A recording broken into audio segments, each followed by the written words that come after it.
Hello. Hello. Good morning. Guten Tag. Welcome to the podcast. What episode we on? Right out of my house.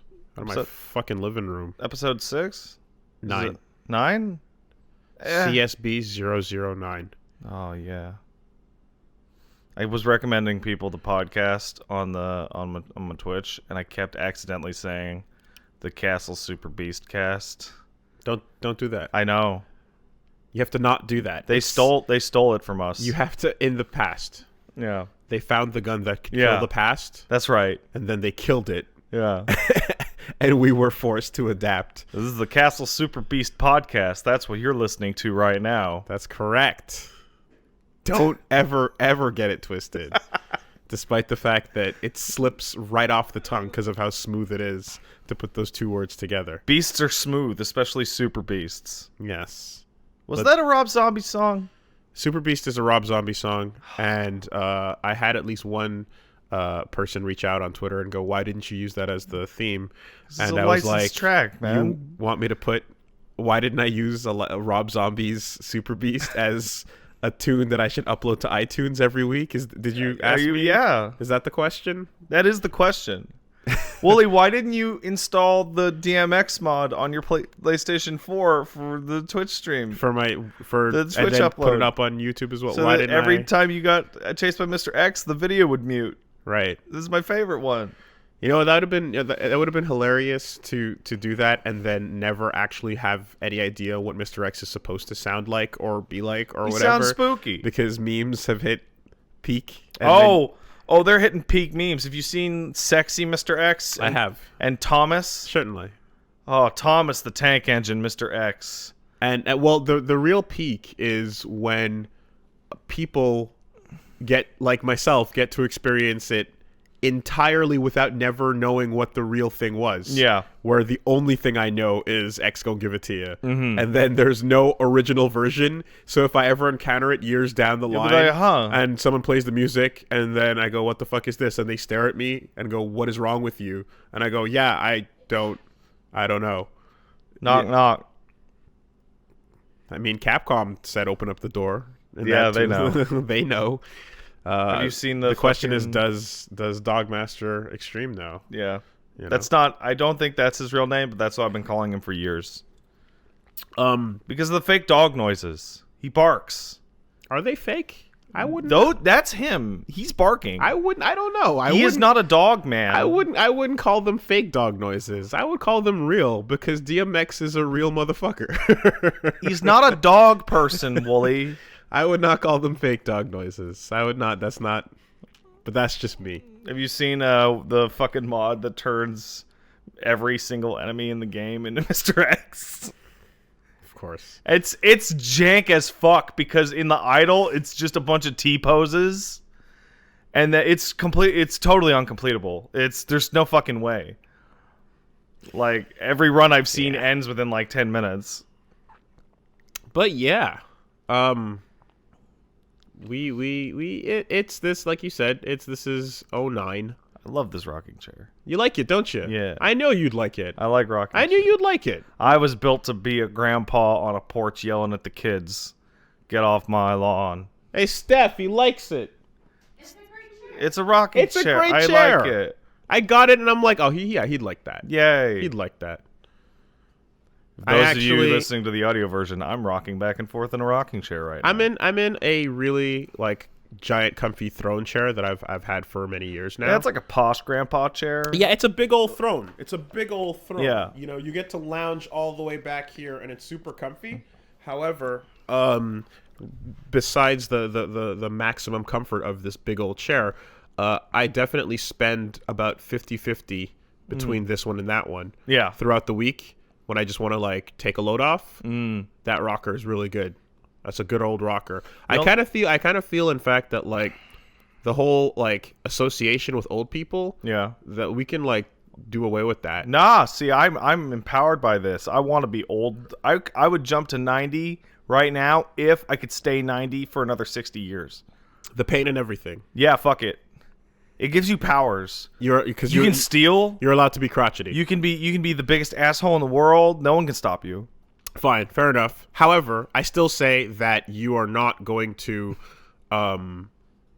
I don't think rocking chairs need to be fully associated with the elderly because I think anyone can enjoy a rocking chair. I think the same thing that you enjoy in a rocking chair is what you enjoy in a cradle that rocks. What about a hammock? And then eventually a swing, and then a hammock. Yes, Because like we like rocking. And then what do you call those backyard ones where it's like it's a big elaborate? I just call those a swing. It's there's a name. There's a name it's like a for swinging it. bench kind of thing. Yeah, it's a swinging bench in your backyard for like super fancy people from the 1800s. And those things as well are like just people like rocking.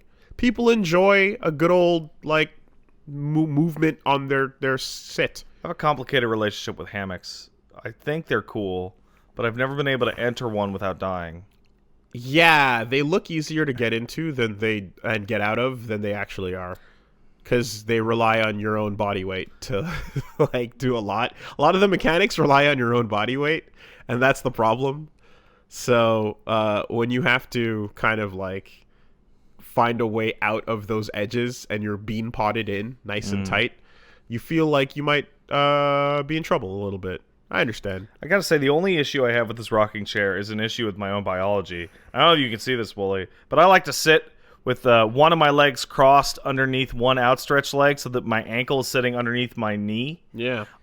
Which means my feet don't reach the fucking floor. Yeah. So I have to reach down with my toes to push myself off on that original rock. Do your legs not fall asleep when you sit like that? No. Huh. No, it's about mine would 1,000%. So here's the thing: because I have short legs, my thigh is resting on the ball of my heel, right? Not my ankle per se. If it was on my ankle, yeah, I'd fucking fall asleep. But since it's resting on the heel, it no blood, sleepy nerve, whatever. Okay. I got fucking tiny bitch legs. What do you want? And that is the tiniest possible chair I could have gotten that I can still sit in, mind you. I almost put on Paige's shoes yesterday. We're leaving the house. Was that accidental? Yeah, accidental. No, we're leaving the house. Dude, hey, I don't know. No, fuck off. No, we're leaving the house, and I go to slip my fucking shoes, my shoes on, and she's like, "Pat, those are my shoes because I have tiny bitch feet and legs." Wait, were the fuck me boots? No, they were just fucking wedges, I think she called them. Oh, okay, because for a second I was envisioning you accidentally putting on boots. Oh, the fucking hooker come boots? all the way up white to above the knee, rustic shit. And then you get one, and then you zip it all the way up, and then you go, "Oops, whoa!" Oh yeah, no, oops. wrong shoe. Whoa, hey, honey, this never happened. Almost walked out with the house. Like, look how I almost walked out of the house. Isn't that wacky? Zany, in fact. Okay, so not the fuck me boots. No. Okay. Well, you know. I mean, shit. Don't let your imagination get the better of you, buddy. I'm trying to imagine that. I imagine they would go way above your knee. Oh, fuck off! All I'm thinking about is how much higher. So above it's like your when knee. my leg like moves backwards, it like extends off like a full hand. Your leg would just look like a G.I. Joe joint. Like it would just turn it. It would go all the way up to the connection point.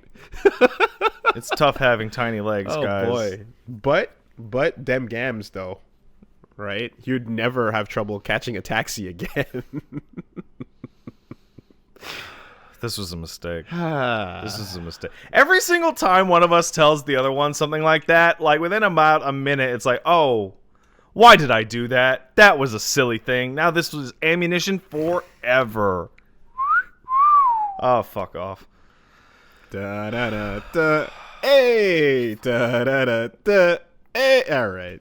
Anyway, well, good for you. You didn't wear those shoes out of the house. I suppose that's nice. I have a pretty nice pair of shoes, actually, that I got as a gift that were really awesome and clean and nice, and I want to wear them, but I can't because it's been months of horrible, your shit's going to get ruined weather. You cannot wear shoes in this weather. You can't, and if you do, even if you manage to tiptoe as nicely as possible around all possible ice and slush and garbage, you're going to step in salt, and the salt is going to creep up and ruin your shoes as well. So it's like there's actually nothing you can do but wear things on your feet that you don't care about. And I like to wear shoes that I enjoy. So it kind of sucks that half the year is spent wearing bags. And it's like, it's not necessarily even winter, but like fall with the leaves and the goo, and that first half snowfall that falls and then mixes with the leaves and the goo and becomes that brown fucking muck, that awful crap, that'll kill your shoes. And then we're now in the what do you call it? The fucking morning of the year, the fucking spring. It's starting to melt off, but now it's just puddles everywhere.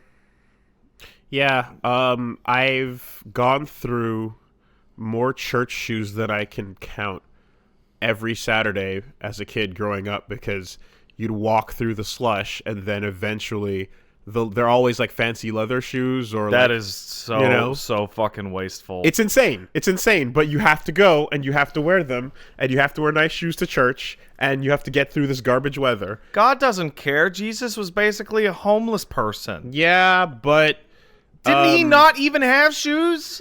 Yes, and walked on water in his Yeezys, but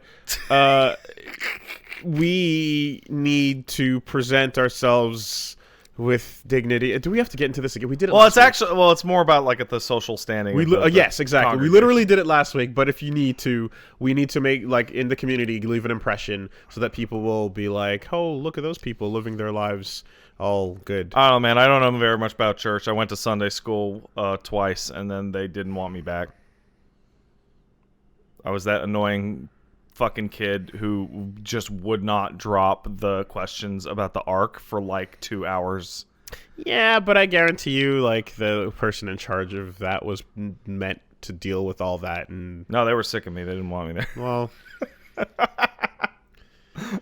I mean, like, unless you're fucking Damiening it up, you know, and like lights are flickering when you enter the you don't the know. church I don't school and shit remember. like I was that. a small child. Yeah.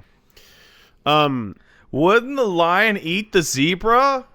But yes, the short to fast forward to the end of the conversation, what you wear should have no effect on the way people look at you and so on when you do attend church if you decide to go, because that would be a really. What shitty if you thing wear to do. that Ahegod t-shirt? Well, some might take issue with it. The implications are not particularly wholesome. They're not exactly espousing the values of I don't know. That could all be married people. Leviticus. So That could all be. What? That could all be That could all be married couples. stigmata. That could all just Yeah, be. I don't know. That could all just be like reactions to the Holy Spirit. Yeah, sure. Just I'm so like you ever see Rapture. There you go. You ever see people talking in tongues? Oh yeah, I've seen all sorts of shit. Those are all just faces of people talking in tongues. Yeah, which right is there. also creepy demonic Get shit. a but get a regardless. goddamn fucking shirt made out of that shit. Yeah. Wear Yeah. that to your anime convention. This is stupid. This is a stupid conversation.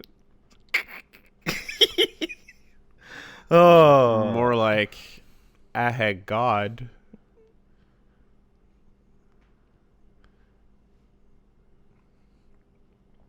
I hate this. So what you do with your week, Wolf? I spent my week doing a couple different things, but I guess we could. Speaking of horrible jokes, I guess we can start out with me taking a look at degrees of separation. Holy shit! Why? I wanted to. Oh, wait. I'm thinking of a completely different thing. I'm thinking of Death by Degrees. Oh, The Nina Williams game. Oh, right. Yeah. That is like- completely my mistake. The one where like she always looks kind of beat up, Yeah. but she totally looks like she's loving it. Beat up. Yeah. Yeah. She's super into it. Yeah. It's the I'm an assassin. It's yeah. No, not Death by Degrees. No. Degrees of Separation. Right. Okay. I don't know what that is. That's it was a game I believe by Modus Games put it out, and it's the game where it's a co-op puzzler where you play. It's basically there's a fire girl and a water boy, Uh-huh. and they are kind of walking and solving puzzles, but they can't touch because there's an invisible barrier. But like see. the world switches between summer and winter, like as the lines separating them.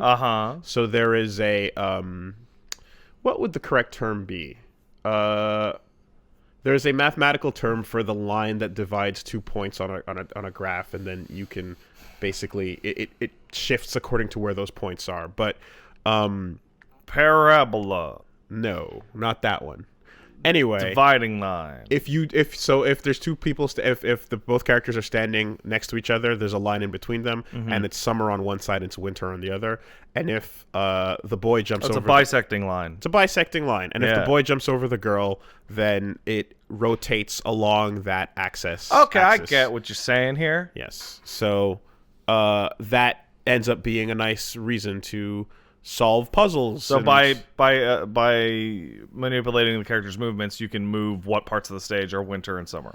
And yes, and thus melt or freeze water, or ignite lamps and such. And it's very, very pretty. Very, like gorgeous 2D Vanillaware, or in the Blind Forest style. Not like to that insane level, but still very, very gorgeous. Evoking that. Yep. Yeah. One Kira Buckland voices the narration. So that's getting there, man. Awesome. And so, so I decided to sit down and play that, and I was joined by one Min. Yes. Formerly known as Billy. Yes. The artist, formerly known as Billy. And, oh my God. That was a trip. It was one hell of a video, because it's something that I've been always aware of this, and like it built up somewhat during the every time we sat down together and did stuff, we would always kind of feel this moment. And for the entire time of our friendship, this has always been the case, where Min's sense of humor and my sense of humor are completely different, have no overlap whatsoever. and in fact, I would go to say that like his sense of humor, it's not just mine, it's like our collective sense of humor is very different from his. And Min's just the kind of guy that gets right to the point. He doesn't overthink it. He doesn't try to dig any deep, or he doesn't go into, and there's no level 2 lore. There's just the joke, and the joke is the punchline, and the punchline is the first thing that comes to mind. And so what you get to see is I'm trying to have banter, right? I'm trying to lay. I'm like, so throughout like Zoe, there's a couple times where I'm trying to like set up the layup, and I'm like, oh my God, It's sitting there. just catch the ball. Just catch the ball, And in this one in particular, it really comes through to the point where I pretty much lose it twice on camera, if not more.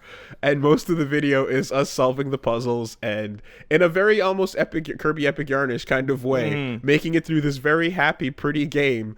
But I'm trying to frustration. But I'm trying to make I'm trying to set up the very like out in your face like bits that come with like this world of separation and the whole anything that your brain can go to from there, and I'm trying to play with it. And it's not to say that I had slam dunk jokes. Okay, Mr. Simpson, when I step on your foot and say hello, Mr. Thompson, you say hello. And it resulted in hilarity, because it more or less had to become, okay, so this is how the joke works. Oh, God. And this is what it means. God. And it's not at all, I really need to preface and say, because you can watch it and you can see like how it goes down.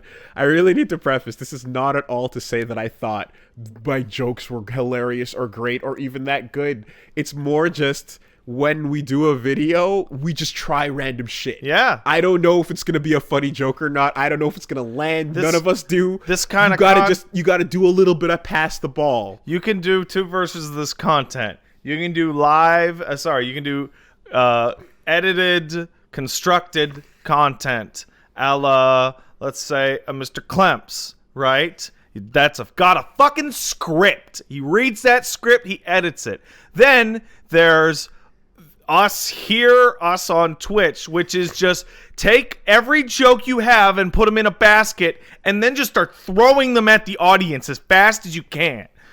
See what happens. You have no idea. Maybe 2 jokes will touch each other and make a third baby joke. I mean, like and the funny thing is that like a lot of the reaction that people have been having is like, oh my god, this next level of sandbagging is unaware of sandbagging. Well, that's what I was gonna get to, I guess, because you either have to redefine it or like change the wording, because it's like this is unbelievable next level min sandbagging, and I'm like, is it a sandbag if you don't know what's happening? Yeah. Does that actually count? That's to go even further beyond. Right? That's what I'm saying. Like, is it really actually Ultra Instinct if you don't know that you're fighting? Yeah, because he's sandbagging it instinctually. Instinctually, right? So that's the thing where I'm like, I go like, hey, so I literally, at one point, I go like, so, you know, I'm trying to explain it, and I'm like segregation, right? Yeah. Because I'm going in that dumb, stupid, obvious way where I always go through the racial shit. Yeah. And he's like... you mean like the food on your plate? No. Better. Okay. He says, oh, you mean like androids? Oh, shut up. And I'm like, oh my god, is your only context for separation on a bus like fucking Detroit? Is that literally That's it? the new world we live in, And buddy. that's Min. That's the fucking kid. You know what I mean? His world is one where that's what that means. I'm like, no, I mean like civil rights. And he's like, yeah, I don't, you know.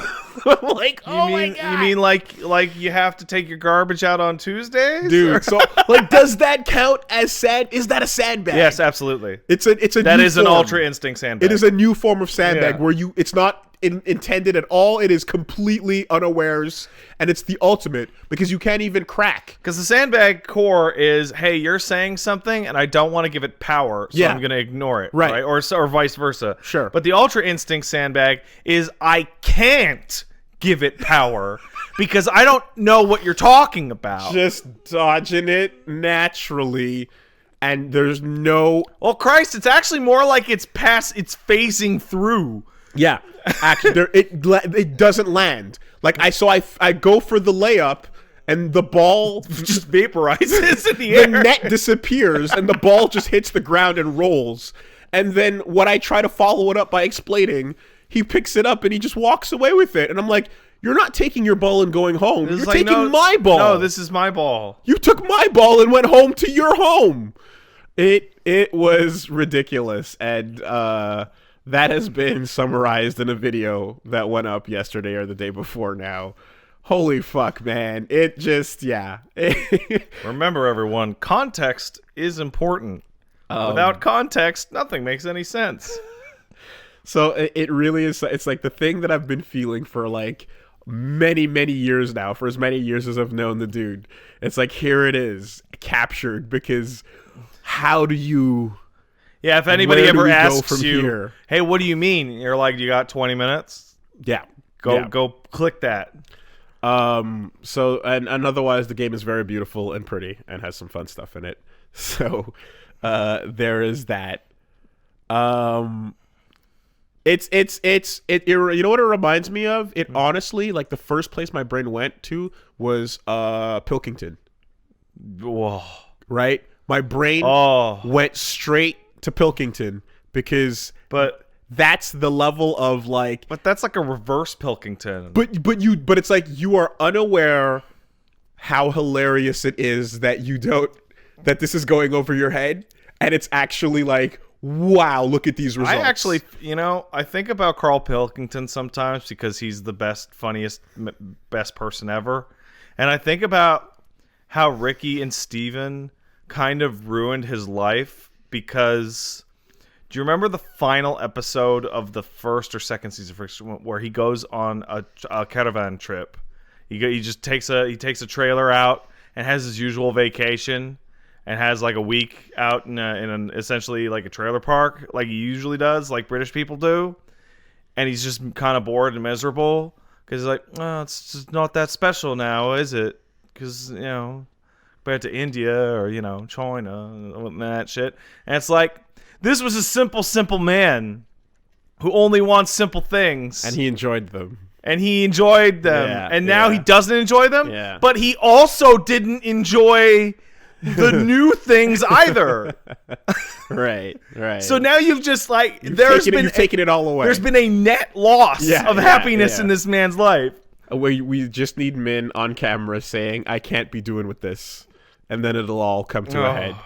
It's actually like, it really reminded me of that, and on that level, and at a point when you're going through it, like I realized there's a point where I was like, oh no, is this just not gonna work out in any way, shape, or form? And then I was like, no, wait, I think the actual gold is to be found in explaining how this is not going over well at all. It's like that fucking Bill Burr walks out to the virus tour. Yes, yeah, the 12-minute rant at fucking Philly talking about the worst audience ever. Your hero is fake. You have a statue of a fake boxer that's your hero. What kind of garbage city are you? like literally that. And that's what it is. Just acknowledge the fire as you're in it. And there might be water to be found, but you know what? We're just gonna sit here and let it burn. This is fine. So yeah, that was the fucking experience with playing that game. And I guess the other thing to talk about would be so I mean I streamed some Deltarune, or I should say we streamed some Deltarune. You co-piloted what would probably almost is basically just like a voice acting through, like in a way where me and Steph sat down, Punch Mom. Me and Paige did the same fucking thing for Undertale. Oh, okay. Like every single character got voiced to some degree. Right. Yeah, you kind of have to, right? In that type of game. It's same thing for like Night in the Woods and stuff. Like yeah. Playing through Deltarune with Paige was the funniest thing ever because she's so bad at puzzles, and there's a bit where Susie can't do the puzzles, and Susie is looking at the solution to the puzzle going, I don't understand, and Paige is behind the screen going, I don't understand, well, how do I do the puzzle? And just everyone's going, well, what? No, it's right there, it's just right there. Or do you mean literally the thing that happened 2 days ago? Oh, you mean the exact same thing that happened where you're walking on the 3 blocks and you have to just leave them together. Yeah. And she's like, hold on. What?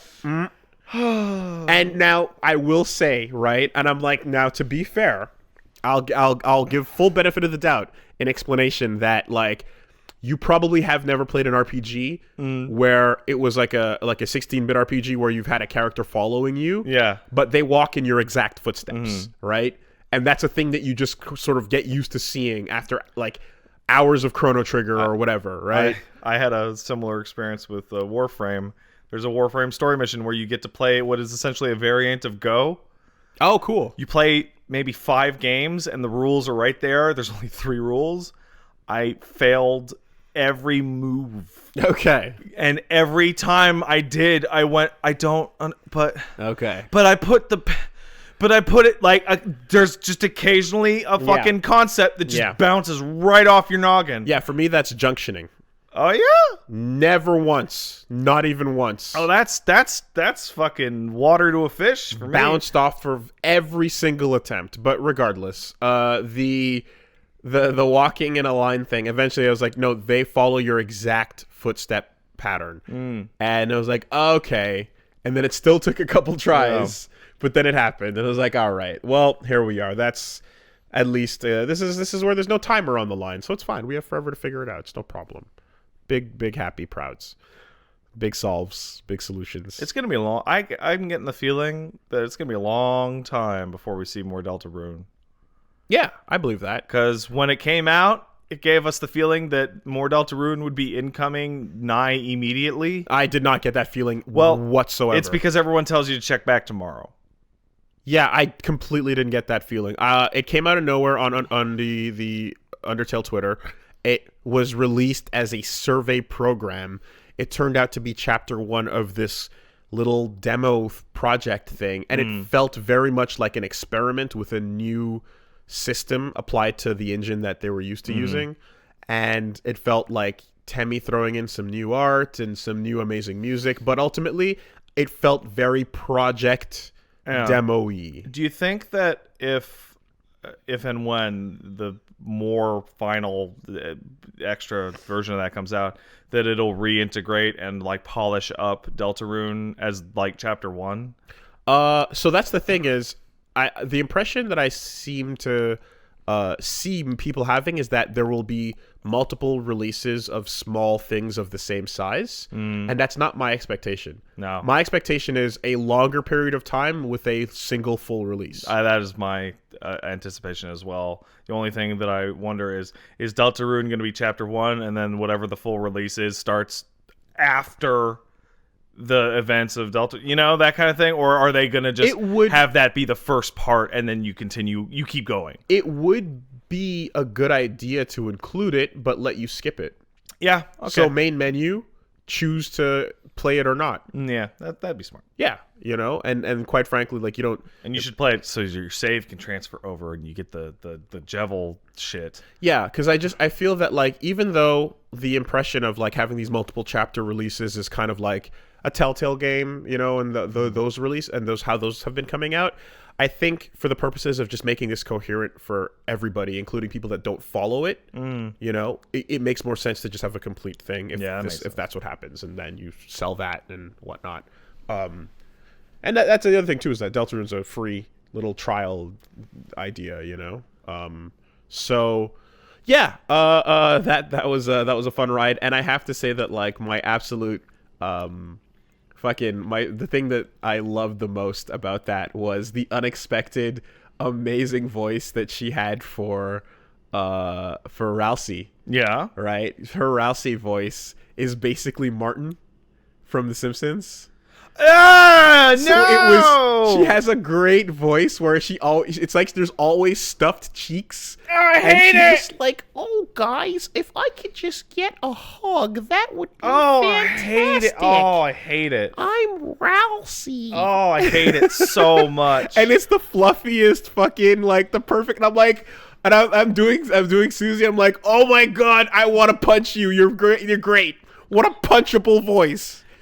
It's so good. As we're going for like Undertale, Deltarune voice acting, like there's obviously going to be just like, people's personal opinions on what characters should sound like, except for Papyrus and Sans. Everyone who has ever tried to do their voice does the exact same voice for both of them. Fucking Papyrus is a slight alternate Skeletor. And Sans is like, it's just the because it's so on point. But the reason why, and this I learned very quickly when we were streaming it, the fucking blips that they make as they talk give it off. Right? Absolutely. So like when I'm doing Lancer. Oh yeah, totally. Right? As he runs off and it's going, oh, absolutely. You know what that sounds like. He's a whiny bitch. They cued you off, and he's a wacky, stupid I did almost kid. the exact same voice. Yeah, it's Lancer. I only threw like a Brooklyn thing on it, because fuck it. And he sticks his tongue out of his mouth, and they clue you in, you know. You know what's fun about amateur voice acting? Trying to do an accent and keep it. Oh, good. Keep it through more than one sentence. Yeah. I feel, to me, like I feel like Susie's not just like tough bully girl, but I feel like Susie's like got who does it? But it's kind of like a shut up guys, leave me alone, mom. Yeah. God, it's that deep. Well, it's because the hair. It's because the bangs even more. It's that sort of feeling with it, where you can't just be a salty teenager. You've got to also have the no. Everyone's stupid. Well, she's just Lady Nelson as a dinosaur. Lady Nelson? Yeah, from The Simpsons. Think about the hair and the clothes and the look and the theme. Yeah, it's just like Nelson's still a little high pitched. Yeah, no, absolutely. Not Nelson, but his buddy. Which with one? the fucking skull. The Jimbo? Jimbo, Yes! Jimbo. Yeah, no, Susie's totally Lady Jimbo. Not Jimbo. That's it. Yep. Absolutely. There you go. That's where it is. That's the actual. Go. If you had to sum it up in a noise. I stole this football. Yeah. I'll bite your face off. Yeah, there it is. There it is. Yeah, so it's great how it cues you in on how those are. I think it's actually really fantastic in between just pure text and voice acting. Mm-hmm. Just put a sound effect that invokes the sound of a person's voice, the spirit of the character, and people's brains will fill it in. Yeah, I mean, fucking Asgore is like like a deep daddy voice, and you can hear the fatherly like you know, so they do good with that. And it goes a long way as well towards making characters feel like they're more... You feel... They grow on you faster when you have their voices in your head. Absolutely. As opposed to reading a bunch of text. Completely agree. Right?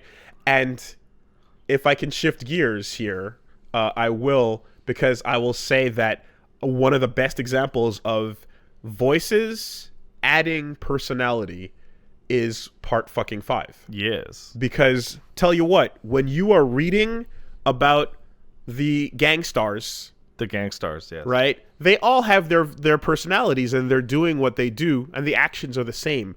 But when you can hear Little Narancha's fucking you know, yeah, you can hear him freaking out. Yeah. And when you can hear Abacchio's deep asshole like fuck you Giorno attitude, you distinctly like have them separate as personalities, and you distinctly can tell each one from each other. Or King Crimson's big old nunny, sure, constantly. What a weird portrayal of the invincible villain. In that he is just constantly upset. It's also the complete opposite of Killer Queen, in that Killer Queen was a silent, stoic cat. Yeah. And this thing, the Stand, is the angry, talkative one. And just making all sorts of fucking smear faces on every frame of animation. In case you didn't know how angry he was, he's got a little emoji on his forehead to remind you. Yeah. Like, an internal. I hate it. Like the face on his forehead is the noise of just tell me how it works. Yeah, I need to know how it works. Just fucking tell me. Right before we started the podcast, I was like, man, they really went above and beyond animating. This is how it works. Yes. So 2 things about JoJo current part is like we've been introduced to King Crimson, and that's awesome. And just to cap off the last point, the personalities of each of the members is now way more clear and crisp and distinct from each other, and that helps because I remember that at the point we hit here where they have big decisions to make, and motherfuckers are like, well, I guess I'm just dropping out then, and stuff like that. Like, I remember it being way more of a blur as to like flat, not flat, but I was more like, what was your personality again? Right? Because it was like, I know your looks and I know your stand, but I'm just reading your text in my head. Yeah. And you're all kind of assholes and you're all kind of wacky, crazy, violent kids. Yeah, that's right. So you kind of you blend together in a couple ways outside of these little idiosyncrasies, like Mista with his fucking Number 4. bad luck shit, and you know, like there's these little things, but for the most part I remember being like, wait, what exactly was the Fugo personality? You know, and like I think this really has like a better feeling to it, where you get to see the struggle, and when they all talk about their reasons for sticking around or not or whatever, you get like okay, like Fugo has opinions, yes, he's doing his thing, but everybody, you get their distinct reasons. Whereas in part 3, you never are going to look at Abdul and go like, you and Polnareff and... oh, no. You know what I mean? Like, you're all very fucking clearly different people. Well, it helped that 3 was like a world tour, and everybody was from a different country, and most of them spoke different primary languages. And Okuyasu is a big dumb idiot, and fucking... Koichi's a tiny man who is 5'2", by the way, so exactly. I am Koichi-sized. So, you know, and then, like, so that's all very, very clear. and distinct. They're all Overwatch characters standing next to each other, but the gang stars tend to blend in a little bit. I feel like there's so one... the voices really fix that. I feel like Mista and Fugo in part 5 so far represent a bit of a not missed opportunity, but like you get to see the writing crutch of Araki just a little bit. Like, the stand's too strong. Yes, it's gotta go. Yep, it's gotta go. Yeah, followed by, haha, I'm really good at shooting you with a gun. My stand protects me from guns. Yes. Like every time. Every time. Yeah. Because the joke of, what about my ultimate stand? Gun. It's like, well, there's very few opportunities. I am the person most able to defeat the gun. But also because, and it's like the higher up the fucking... To be fair, the higher up the chain you go, the more you have to be able to defend against guns. Yeah. Because guess what the average non-stand user's coming at you with? A gun.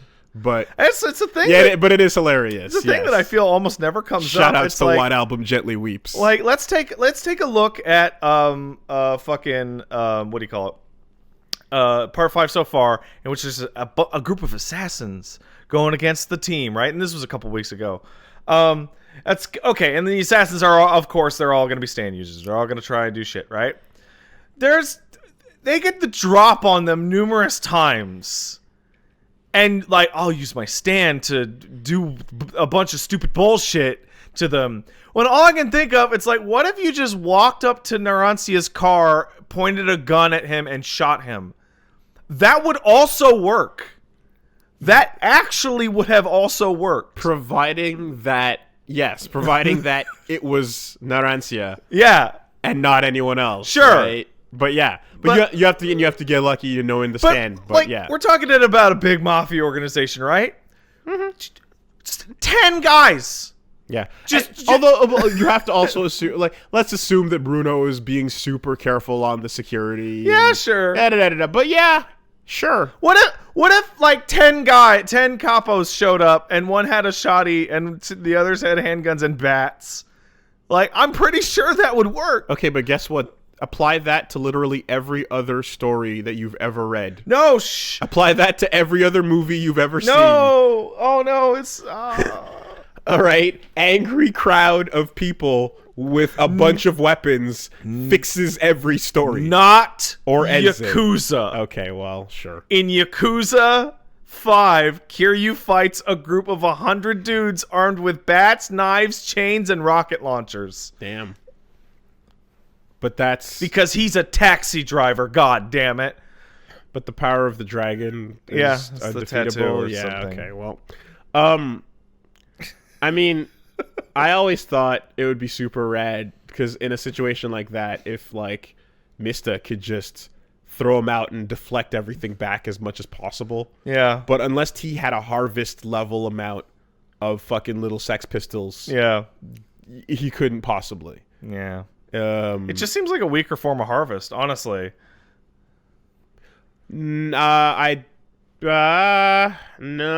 like his better. Okay. Because the ability to intercept bullet speed projectiles is it's ridiculous. A faster but smaller form of and thus more useful, ultimately. Because think about how many projectile-based stand battles happened. There's a couple. And having a fucking field around you of deflect that shit. But you're never going to get coupons. Pass. With that shit. Yeah. Anyway, so there's that. And the other thing they did was, boy, does animation and David production deciding to revisit those panels help a lot in explaining how King Crimson works. Because it's all you need to do is make the panel move from this panel to this panel, and then you go, oh, that's what he's doing! So you see, in the original manga, and here's the thing is, it doesn't help that the first Duang translations were all terrible, and did a really bad job using English to convey what King Crimson was doing. Yeah. But even once we got the better ones, there's still questions, right? And you can talk about cause and effect, but it's... No, I don't want to talk about cause and effect. I know, because the problem with cause and effect is that because the problem is that, like, you still have to apply it to the thing that he wants to affect. So like you can hand wave it by saying it's just keeping the effect and removing the cause, which is how it was always explained to me, which made no sense to me. It's because that's how the chocolate ends up in Naranja's mouth. But it doesn't explain how, like, when he chooses to interact with something, it moves. Still. It does still occur, you know? And so anyway, like or like it's like the product of what I decide to focus on is what gets into It's really weird because they took like the most esoteric complex stand ever and just said it's the ability to move. It's it's just a movement ability. That's actually all it really is. But it's also a disorienting one because everybody comes out of it going, what just happened? Everyone else gets disoriented but me. And that's really useful. Yes. What the animation, and here's the thing, is when you're reading manga, panel to panel, guess what's happening? Time is skipping between panels. But that's complicated to read. So you have to convey that the thing that happens naturally between panels is still happening, except in between this panel. Yeah, whereas when you put the power exists between the negative spaces of the border. But when you put it in anime and you have like a, I don't know what the effect is called, but you have like a visible distortion and it skips forward. The characters are in negative space. Yeah. They're all floating in a void where there's no background, and the actions they're committing to are still playing out. So you see them happening, and in fact, I want to say they cut the 3D models at some points almost. Maybe. I don't think I only watched it the once. There was some really smooth moments that made me go, I wonder if they did. But anyway, and then you get to show King Crimson see Bruno punching, and then step out of the way, and then Bruno move keeps over punching. Here. And you're like, okay, and now that moment did not happen, and Bruno goes, what? But then keeps his attack going. So they fixed it by smoothing it out with some CG, adding and elaborating to the moments, because they really they did more with those scenes than the original manga explained to you. Yeah, you know. And I'm really glad that because here, how do I put this? Part 3, the end of part 3 is all about, okay, what is happening? That's most of the end of part 3 is what is happening. And then it's like, crap, how do I actually stop that? I'll just do the same thing. It's kind of, you know. Part 4, the entire last arc of part 4 is what is happening. Like, and how, what? Right? So it would be more like why is happening. Well, yeah, why is happening? Why is happening? It would be annoying to get to part 5 and have the same structure. So you have within a 15-minute span, this is what's happening. Everyone now knows what is happening, and we've discussed the exact counter to the problem, but it's really tough. It's just think way farther ahead. Like way, way, way farther. The episode takes 2 episodes to explain the deep mystery. Yeah. But and now we know it, and we can move forward knowing that. Yeah, but there is so much more deeper mystery. I know, but like, what I mean is, like, what if in part 3 they got to Darby and they won the poker game, and he just told them? Sure. Yeah. And then they just rolled up on Dio's house, going, yeah, okay. But the thing that's interesting about part 5, and I won't go any further because it's getting into unaired content stuff. Yeah, but there's stuff that makes part 5 way more of a challenge for the heroes than you'd realize that they hand wave. So some of the biggest, hardest things they have to deal with in the story, including King Crimson, there's aspects to it that the story just kind of goes, oh, and then there's this, right? Mm-hmm. And you go, oh yeah, okay, that's a little other thing. But that's actually a major, major problem that you're not spending enough time or emphasis on, because holy fuck, that actually makes the battle real.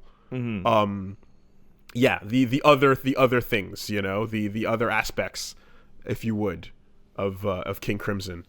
So that was interesting to see how they fixed that. Fascinating, really. It works. You know, and it just works. And and there was significantly less confusion this week than there was last week with us watching it, and so that was cool. And I guess I also just briefly wanted to mention that I don't know if you happen to notice or not, but I have decided to revert to my hybrid controller configuration. I saw the curse. And because this game has more than 2 functions required at any given time, I went and bought myself a new mouse. Oh, yeah. Uh-huh. Got me one of them Naga Trinities. Oh, yeah. So it's the Naga. Yeah. Naga. Yeah, the fish people. Snake lady. Depends. The snake fish people. To me, Naga is anime snake demon lady. I don't know what you're talking about. I'm talking about most Naga in video games are fish based as well. They're snake fish people. I only know that other one. I blame World of Warcraft. Okay. Well, what we have here is WASD isn't hard woolly. It bothers my hands. I'm gonna back you up on this because I've tried to play Warframe with mouse and keyboard and would encounter like crippling wrist and finger pain. My wrists are within about an hour. And I understand that the world does it this way, and I get that. I really do. But I don't know what else to tell you besides my wrists really, really, really don't like it.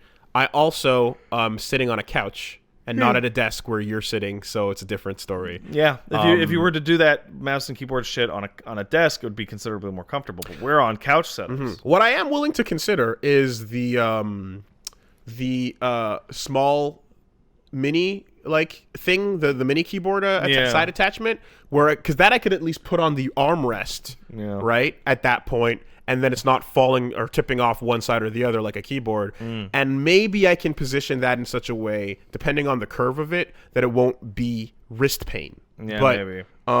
Regardless, and there's also like pinky dexterity, which my pinky sucks. My pinky is not good at that type of thing.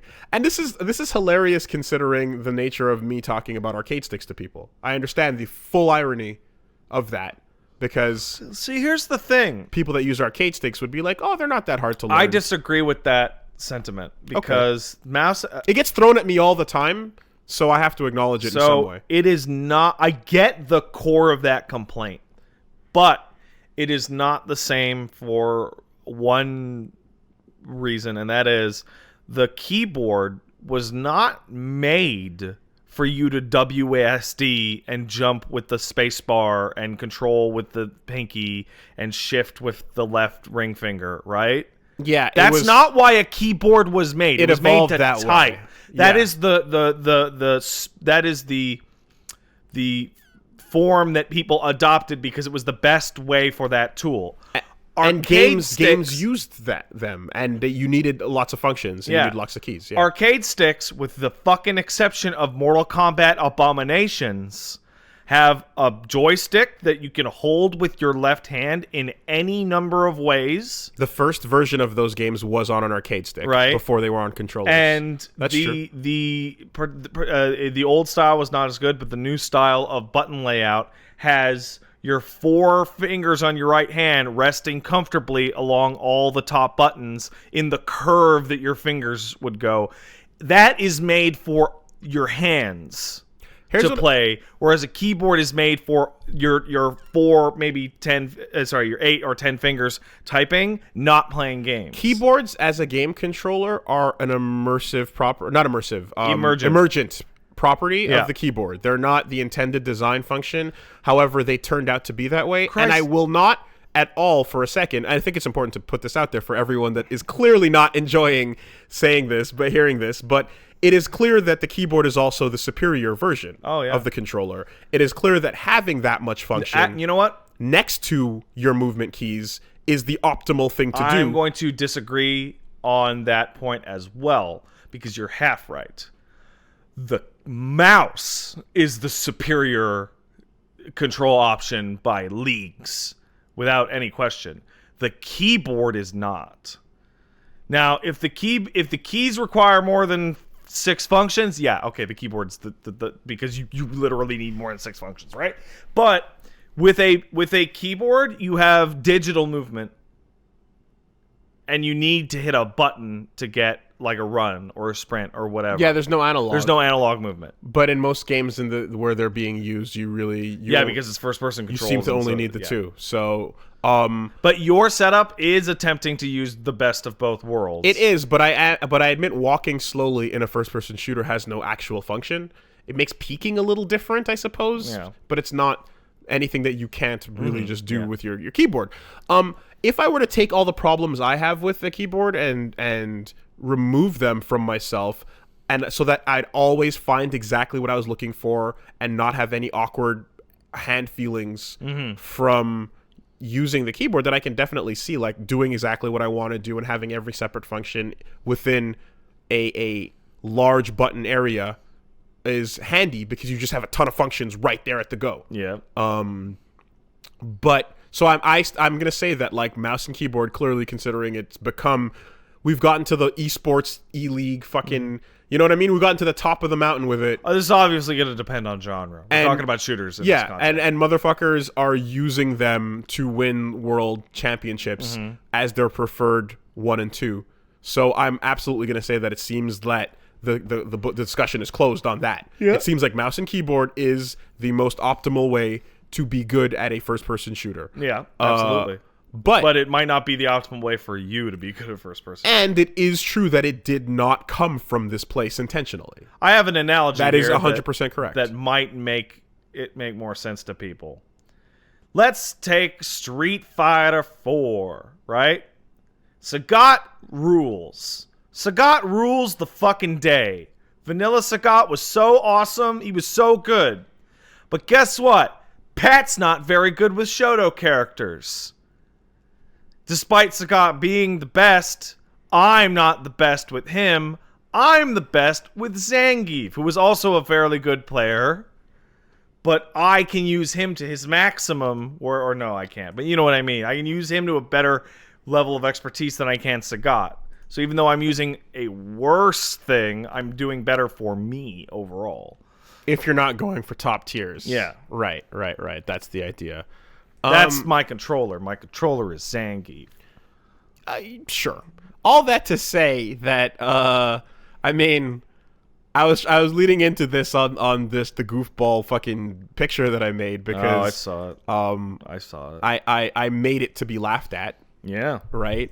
However, yes, if we're actually breaking down the serious reasons, then no, it's based on comfort and all these other things.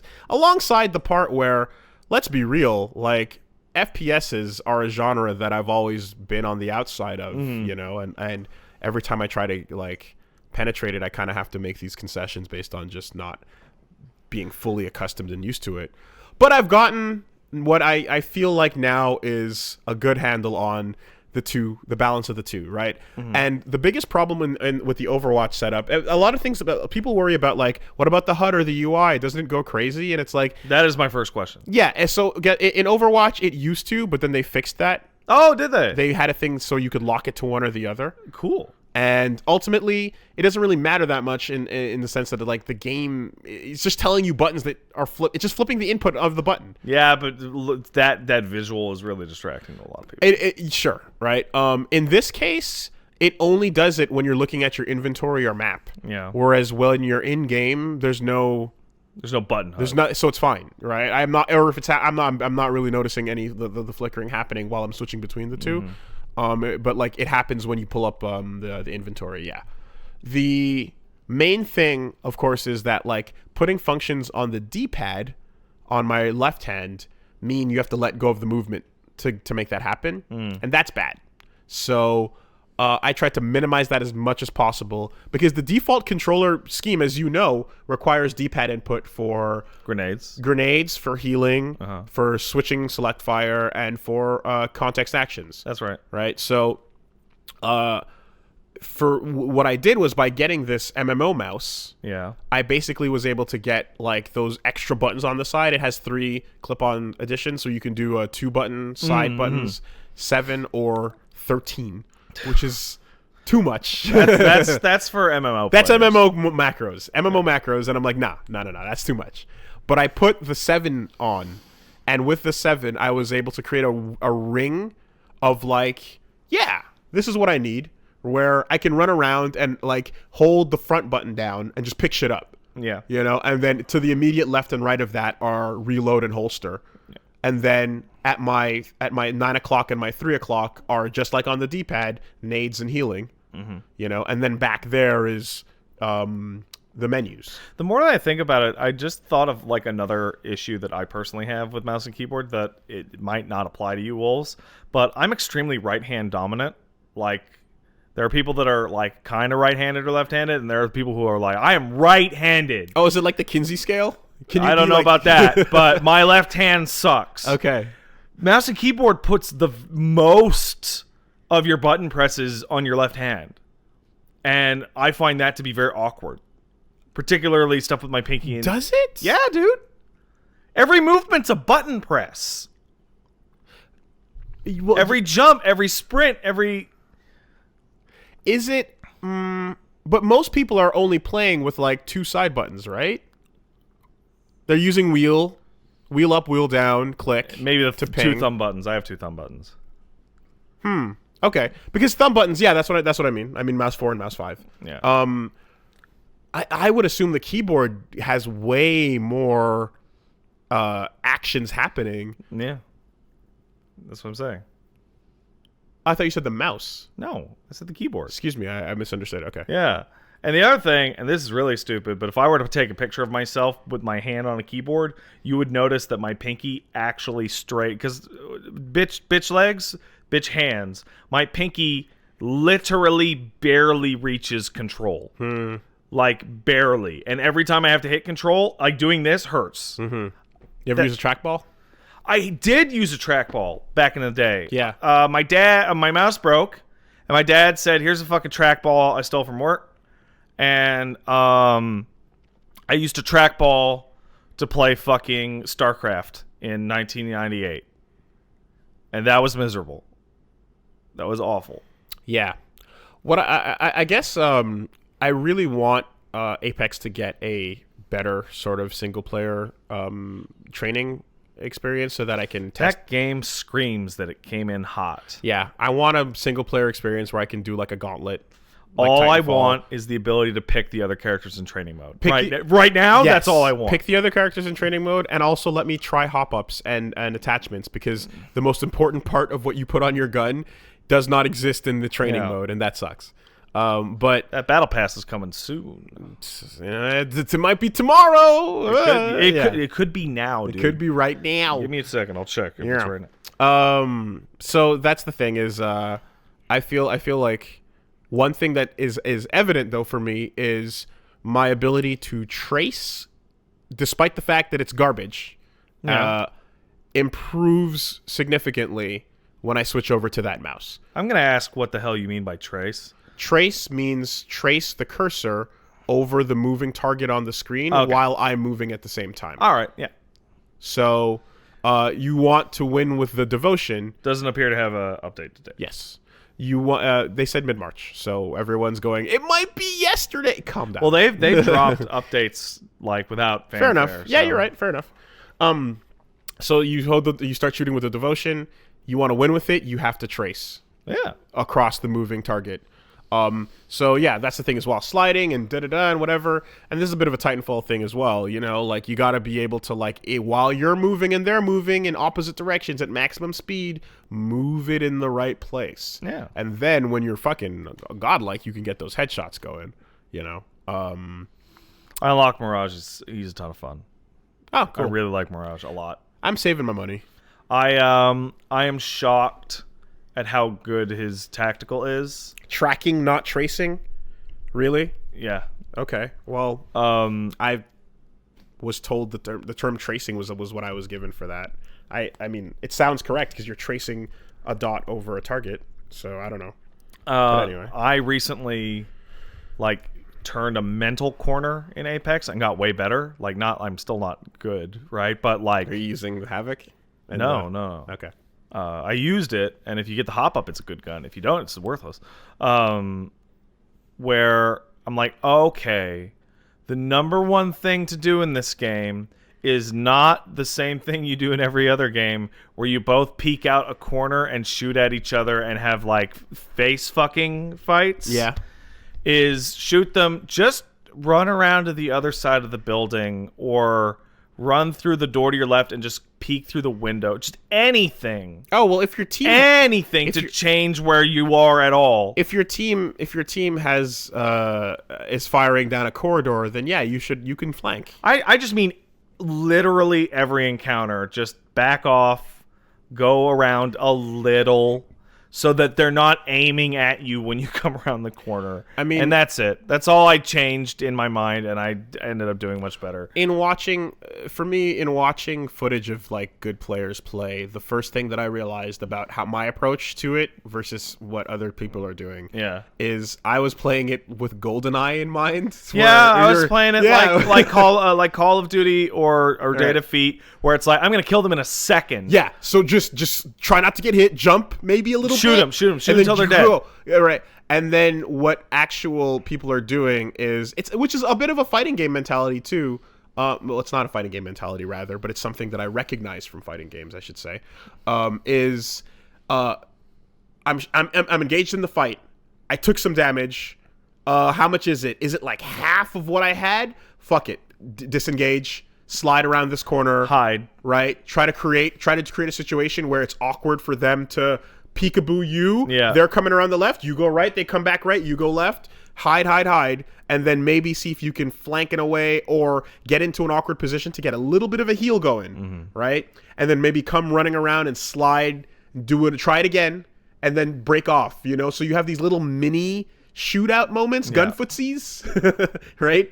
You have these little gun footsies that I didn't really know were a thing. Yeah. And the people that I see like crushing it win fights by either immediately winning when they turn a corner and see the person. Yeah. Or if they take some damage, it's like, fuck, I lost that exchange.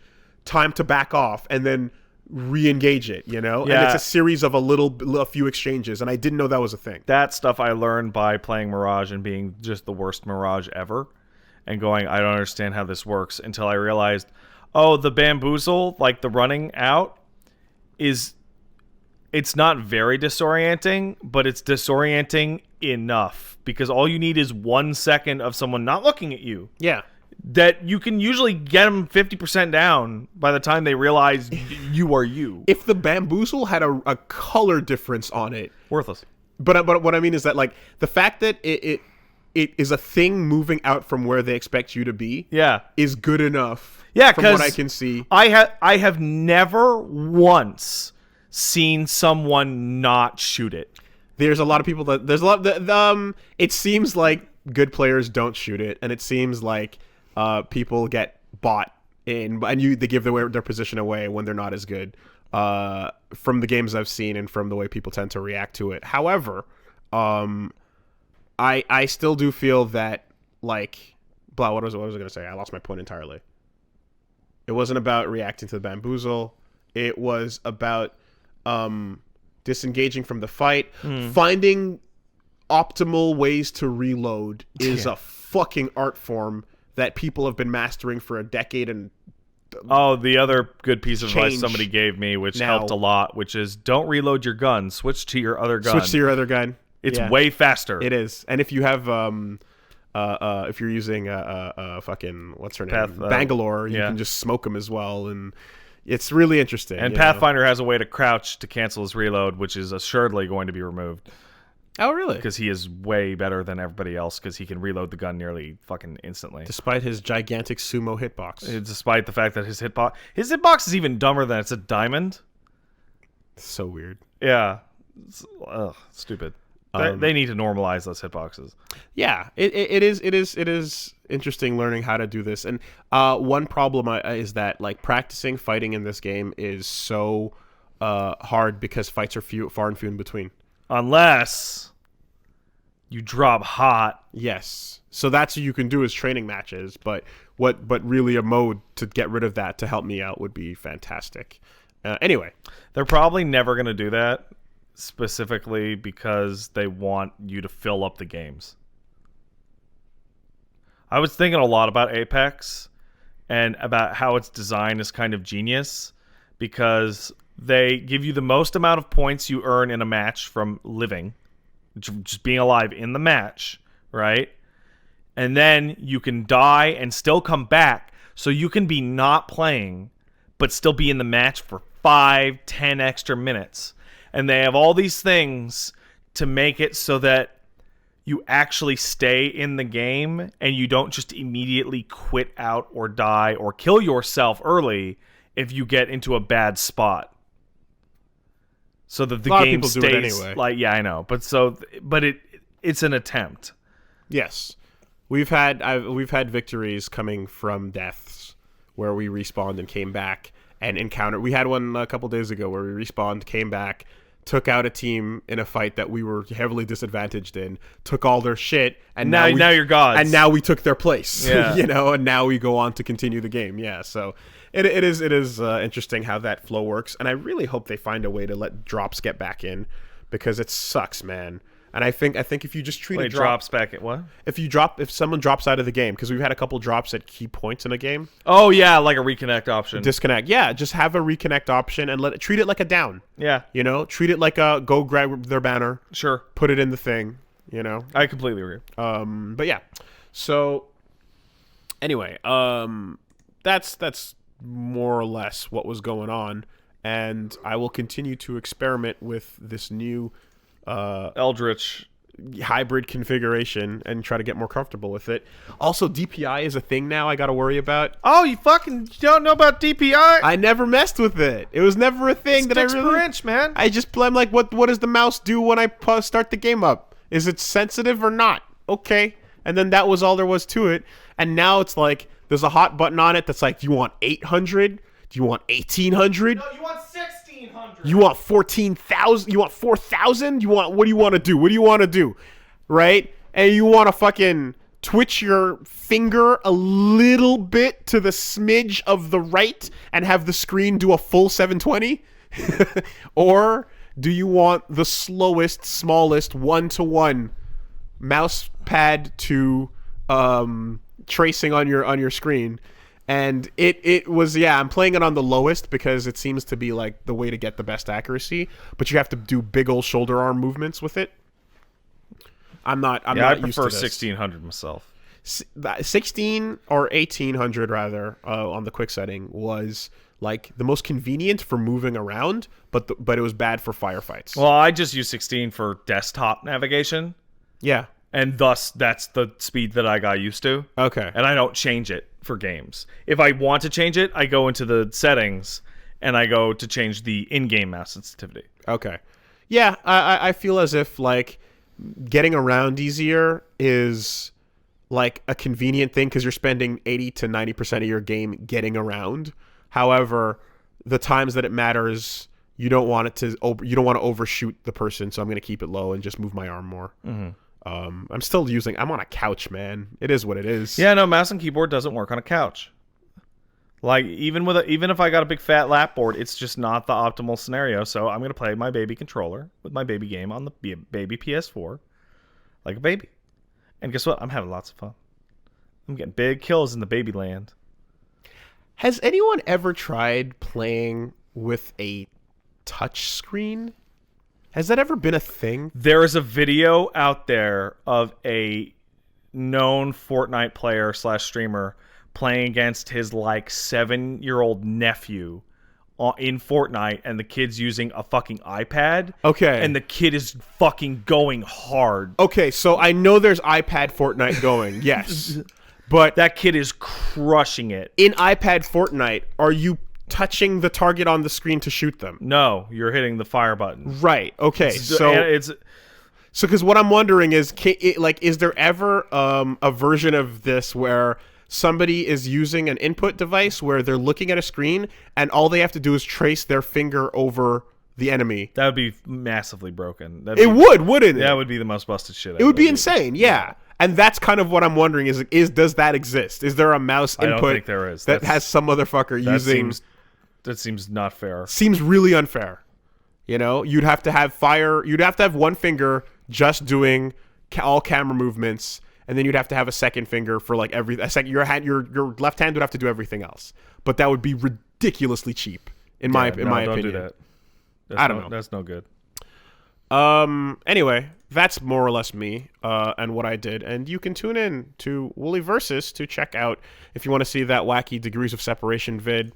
If you want to see Deltarune with me and Punch Mom. Or if you want to check out the ongoing LPs, including RE2. And we're going to be starting up that Woolly and Austin versus PlayStation demo discs, I think today or so. So you can check that out over at Woolly Versus. And, of course, there's the Devil May Cry 5 LP that will be starting later this week. That's a big special LP that we're going to do, and I'm excited to do it. Can't wait. I'm big excited for that game. How's it going? Pretty well. Let's see. What did I actually do this week? Did you get people, sorry to interrupt, did you get folks going, hey, are you still doing... Constantly. And it's like... Because so here's what happened. I put out a schedule. Okay. For my, I'm trying to do a scheduled week now for streams because people seem to like that, right? They like to know what they're going to get when they show up, yeah, and when to show up. Yeah, streamers that put out. So I'm like, hey, by the way, guys, I'm going to stream in DMC5 this week. Oh, yeah. And everybody goes, oh no, does that mean the LP is canceled? It's like, no. Who said that? Tons of people thought that. Yeah, that's what they thought. It's like, no, I'm going to stream it and also come over here and LP it. Because I definitely got a couple of those, and my first instinct is, did someone tell you otherwise? Like, are you still doing it? Their brain jumped to a negative conclusion. Okay. Because it was like, the last we said we were doing it, and at no point was there a negative. And then I went on Twitter, and every person... what's happening? And every person that asked, like, are you... I was like, of course! I'm excited to and then on our subreddit you got a fucking thing like, guys, the LP is still on. Don't worry. Exactly, and exactly. I'm like, why would you assume what is no one said it's not happening. I can do both. I'm strong. What is wrong? Like, stop it. What is with this? It's so weird. I don't know. Also, by the way, I guess it's just worry, but I don't know. If any of you folks at home are spoiler sensitive, do not watch that last trailer that Capcom put out for the game. I sure didn't, because it is big spoilers. What? And yeah, folks were like, "Yo," I'm like, "Nope, don't care, not watching. I'd rather not. I can do that. I can just do that. That's okay." Yeah. And it doesn't stop like screenshots from coming my way. It does not, because I'm like, hey. Don't do that. I appreciate your excitement, but I'm choosing not to watch it. So, and then like 4 more were like, ah! I'm like, okay. All right, well, you fuck off. The one thing was they put out a trailer of live action. That came out today. Oh, it looks so goofy. And it seems like live action of the new trailer, right? Of the spoiler trailer? No. Okay, well, I started to watch it, and then it cut to something I hadn't seen. And then I went, nah. No. What it is like, it's part of the deluxe edition for DMC5, and it's so I thought it was going to be the motion capture data, but you see it in the trailer. It's actually the storyboard acting sessions. Yes. For the cutscenes. And it seems like the stunt people, and in some cases the actors, and in some cases the action figures moving around doing stuff, and it's fantastic. It's great. Looks so jank. But that trailer did have stuff that I did not see before, so I did have to click out of it. So there are still curses inside of that footage as well. But anyway. Yeah, that's all. I'm not watching those. I choose not to, and that's fine. Only a couple more days. You know, end of this week. What was I gonna say? Been playing a lot of Warframe lately because they instituted something called Nightwave, which is a brand new thing because Warframe just randomly updates its shit. In fact, they said, "Hey, Nightwave's coming pretty soon," and the response was, "How soon?" And the answer is now. Which is a update schedule I can appreciate. That sounds like a genre of music.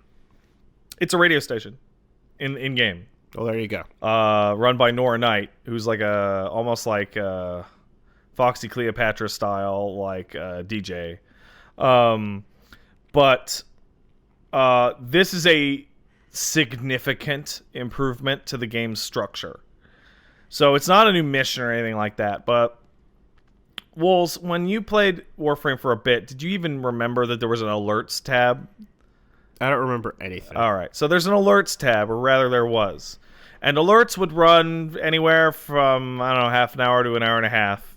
and they'd be randomly sprinkled throughout the day. And here's an alert. It's only up for 60 minutes. You get a Nightane from it, which is a rare resource. Or, look, this is where you get this rare helmet cosmetic. Or this is where you... this is where you can get a piece of Warframe, right?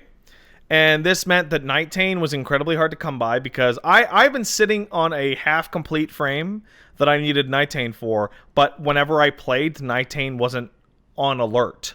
So I just never got it, right? To the point where I even set up my phone to ping me when Nightane popped. You can do that? It's a part of the official Warframe app. Okay, hold on. Is this the norm in MMOs? This, no. Actually, Are there other games that can have your phone ping you with alerts? Most MMOs don't have this function. Because before I make a funny noise with my mouth and go, what the fuck, you need to explain to me that phone pinging has been a thing for a long time and that I've just been out of the loop. Phone pinging... This is crazy to me. Phone pinging is a staple of the official Warframe app. Normally for an MMO like 14 or WoW, you would run a browser in the background, and the browser would ping you to tell you when mining deposits were available or shit like that, right? But having it actually give a push notification to your fucking phone, yeah, that's, to my knowledge, Warframe only. So that was infuriating, right? Wow. I needed 12 Nightane to build Saren Prime. I have 5. I've had 5 for months because I'm just not available when Nightane pops up, right?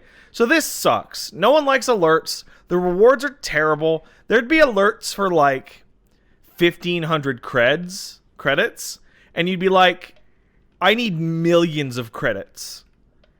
This alert is worthless. There'd be alerts for 200 endo, and it's like, I need 50,000 endo, right? That's not going to cut it. So they killed the entire alert system. There's no longer an alert system of any kind. They have replaced it entirely with Nightwave. And Nightwave is essentially a free battle pass. So it's a radio station? Yeah, it's a radio station like front end. And then you go and click on your radio, and it gives you a set of weekly challenges. And as you complete those weekly challenges, you earn rep, and that rep cashes in, and it levels you from 1 to 30. And at every single level, you get something. You get a glyph, you get a portrait, you get free Warframe slots, free weapon slots, or you get wolf credits. And wolf credits you take to a store, and you just buy the old alert rewards. Were you never around when a mod called Corrosive Projection was available? Do you not have the plat to buy Corrosive Projection from another player? Don't worry. Do one set of weeklies for Nightwave, and you will be able to just buy Corrosive Projection with the store money. Has any other game ever done things like this? It is a battle pass. It is 100% a battle pass, but it is a free battle pass. Okay, so the now that I'm getting used to this terminology, the battle pass is pretty much any time you can go back and get the old thing that was time locked. No. Whenever you a battle pass is, because the other thing about this about Nightwave is that it is in seasons that will last 10 weeks. Seasons have content. Battle pass lets you get that content, and if you buy the battle pass later, you can go back and get the stuff. Okay. No. Okay, I'm going to break this down again because I'm sure there's a lot of people in the audience that are somewhat confused. The way a battle pass works is, let's take Fortnite as an example because it's the prototype. It's the one, right? People were arguing last night about whether they started it or not. It doesn't matter. They're the de facto. Okay. Right? You buy the Season 4 battle pass for Fortnite. You have the entire season to unlock everything in that battle pass. Right? Which includes enough cash to buy the next one. Right? You get to the end of the season locks, you have everything that you earned, everything in that thing is now gone forever. Every skin, Vaulted. Every cosmetic, every portrait, everything, gone. Maybe they'll sell it to you at a fucking crazy, like $20 price in the market randomly, but it might as well just be fucking gone. So do you want that shit? Get the battle pass. Warframe takes this, but it's free, and it replaces the random time alerts. And at the very end of it is a bunch of cosmetic rewards that only come from this. Like there's an armor set that you only get them at the end. That you only get it from rank 30. Okay. And does Fortnite and all these other things usually have events where they bring old shit back? I'm not familiar, but I don't think so. Because I mean, Overwatch did it twice, right? Or maybe more since then. But there was the like, oh, did you miss the fucking whatever Olympics outfit? Well, now you can get it in. Well, that's because they have an Olympics thing every year, every Olympics. Okay, but there were events to get old costumes. Yeah. So okay, all right. So the way Warframe does it, instead of waiting on timed alerts, they'll give you a series of things to do that will rank you up from 1 to 30 like any other battle pass. And they've tuned it so that you only have to do 60% of all total objectives throughout the 10-week period in order to hit rank 30. If you hit rank 31, you'll just get a shit ton of wolf credits every level, and then you can just buy everything in the fucking store right off the bat. Like, you just get 100 Nitane, and then you'll never have to get fucking Nitane ever again. But it's also so that there's leeway, so that, oh, I wasn't at my computer that week, or 2 weeks in a row. I mean, I'm not gonna lie. I wish it were more straightforward than what you're describing. What do you? But I guess what do you want? No. Like, what? No, I mean, what is your ideal here? I want that outfit. Okay, here's how you buy it. Or well, that is 99% of the stuff in the game. Right. These are for special occasions. This is and Street Fighter did it with the special costumes as well. And it's an armor set. It's not an outfit, which is an armor set are essentially attachments you attach to your shoulder, your chest, and your knees.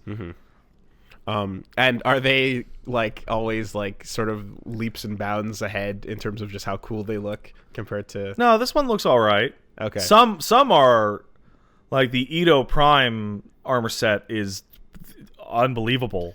And so is the Targus one. Because sometimes when you're looking at the difference between like a texture change, a color change, and a model change with colored lighting and all like, sorts of shit. All right, yeah, you know. And like, yes, you can buy like the only way to earn this thing is for free, right?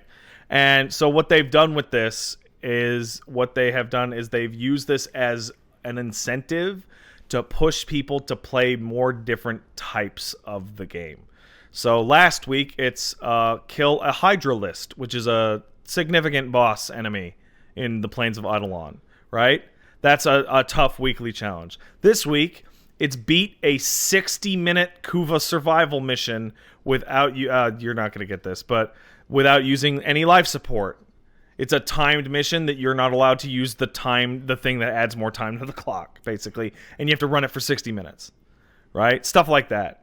Make sure to use cold damage or kill X amount of enemies or run 8 bounties on this map, stuff like that. So it incentivizes you to play different parts of the game.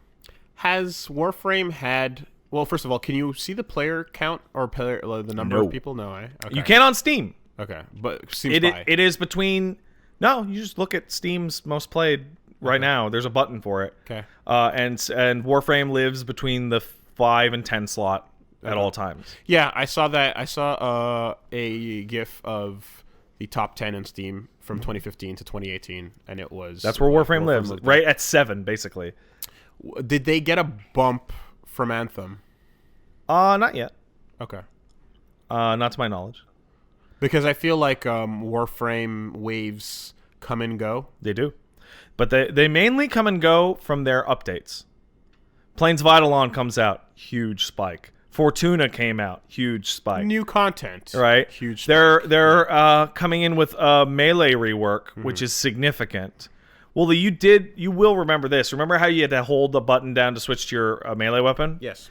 They're moving it so that when you hit melee, you are now switched to the melee weapon and combo to your heart's content. Okay. And then you hit right trigger to shoot, and you are back to the gun. Oh, cool. So they style switch. They actually said, Steve was like, yeah, we want this to be as close to DMC as we can style in our switch, engine. full on. Okay. Right? All right. That's cool. Like that's coming maybe next week. Okay. Right? That will probably bring people over because the game will play better significantly. Man, so I guess what it really comes down to is games like that.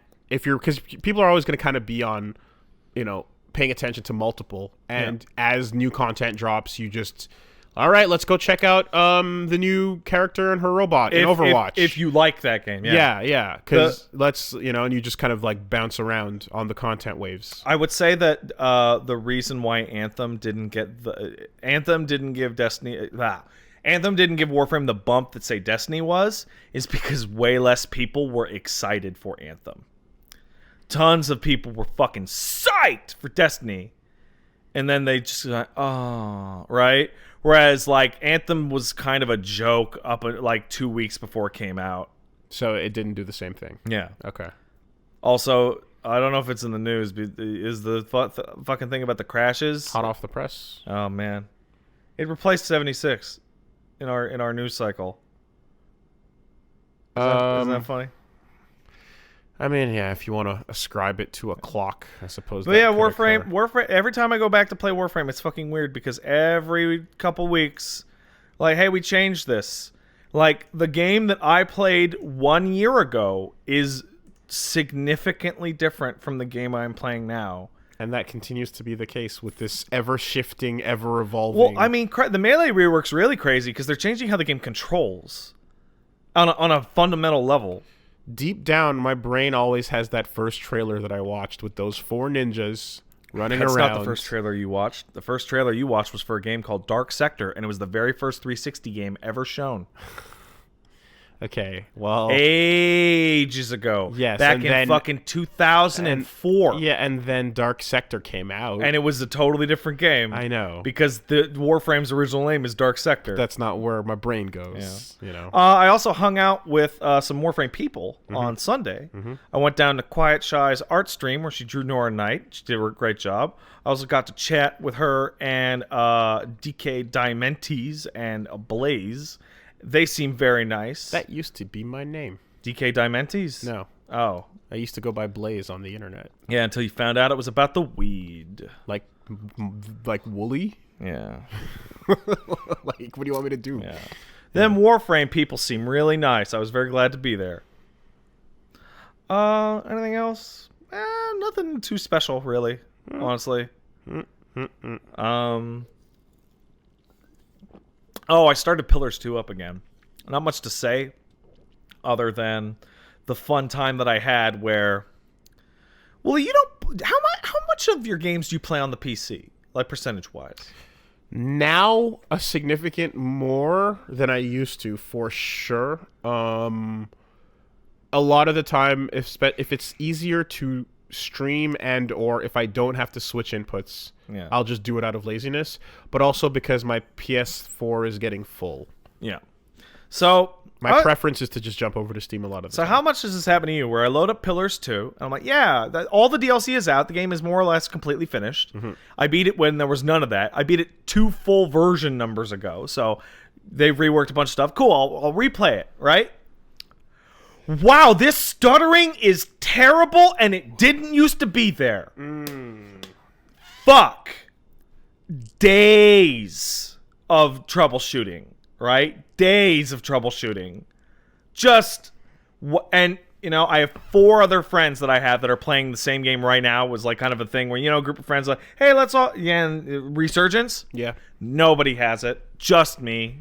I go onto the Reddit, like 5 guys are complaining about it in a thread that's 18 days old, right? Yeah. It's like, oh, the new patch caused this for a subsect of people with some sort of furious. And I'm troubleshooting it. I'm like, oh my God, I fucking figured it out. It was a weird conflict between this option in the menu and a New Game Plus option. I disabled it, and now it runs fine. And then I exited out of the game and saw that in between one of my... because I'm turning the game off and on to make sure to test it. In between one of those, the game downloaded a 12 megabyte patch, and that's what fixed my issue. All of my shit was actually totally pointless and worthless. And what I thought I had fixed on my own because I'm so smart, no, they just issued a patch I didn't notice.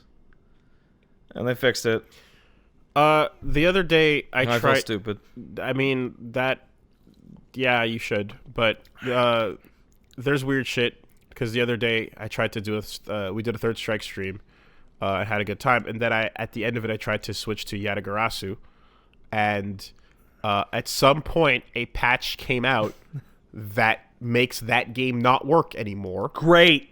Because booting it led to crashes hard. And usually when that happens, you fuck around, you tweak, you go through a whole bunch of little settings and stuff, and you're like, okay, well, sure. And then I switch to an entirely different computer and try to run it there, and that's usually how things go. And then in this case, it just doesn't fucking work. And you're like, great. Awesome. So... That's a good game. Which is apparently now either locked to the DS or the rare... an elusive arcade cabinet, if you can find one. But I can't seem to get it fucking working, and that's the end of that. So, yeah, that shit sucks. I fucking hate that. And I hate that what it comes down to a lot of the times for me is, like, you get it on a console, it'll just fucking work. Usually. But there's a storage space premium. Yeah. You know? And Well, just delete shit, man. I know, but then there's stuff where I'm like, it's gonna do. Well, just re-download it. It takes like 10 minutes. Yeah, that's fiber internet privilege right there, assholes. Yeah, not always. Yeah. Not always. Buddy. Not off the PSN server, it's not. So, that's the problem is sometimes it's bigger, and I'm like, you know what? This week I'm going to get back to that, and then I don't. Like, FF15 was sitting around for a while, and I was just like, you know what? I'm actually not getting around to this as quickly as I thought. Goodbye, FF15. And that sucks. But anyway. I also beat Ace Combat 7. There you go. Boy, that game ends strong with many emotions. Many emotions were felt. Overly... and it was incredibly sincere. Sincere emotions? Yeah? Yes. Okay. All right. So, like, you familiar enough with the Yakuza games that you see that the tone in those games is fucking weird. Like, it's deadly serious, slow-paced crime drama. And then, look at me, I'm bowling for chickens that'll run my real estate. Yahoo! But I'm not smiling while I'm doing it. Right? Ace Combat is like that. It's like plain dogfighting, like Top Gun. And then it is just like, we have to do it for our country, and it's like everyone's crying, and it's like so fucking intense. That's a great game. That's a great game. Ace Combat 7 is fantastic. It's a good game. Dare I say, it's the only dogfighting game left. Is it?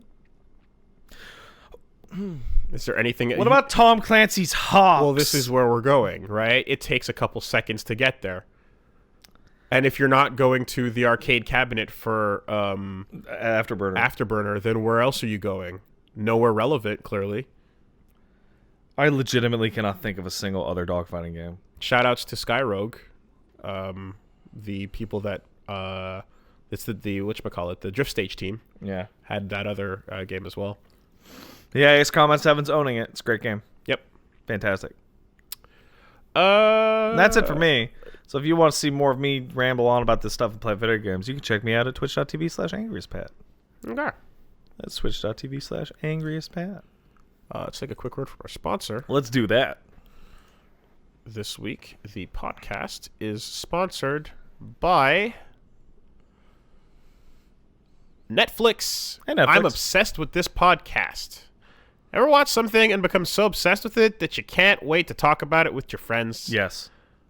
Yes. Bobby Finger, the host of Who Weekly, feels the same way. So every other week, Bobby invites guests to talk about the Netflix shows and films they're most obsessed with. In the new podcast, I'm Obsessed with This. Tune in to hear about binge-worthy shows like Russian Doll or Sex Education. And subscribe to I'm Obsessed with This on Apple Podcasts, Spotify, Stitcher, or wherever you find your podcasts. I think everybody can relate to getting obsessed with Netflix shows. As well as binge watching them. It's become a new cultural norm. Oh, absolutely. Why would you wait a couple weeks to watch a show when you just watch the whole thing in your pajamas and then shit yourself and just be loving it? All of those things minus one.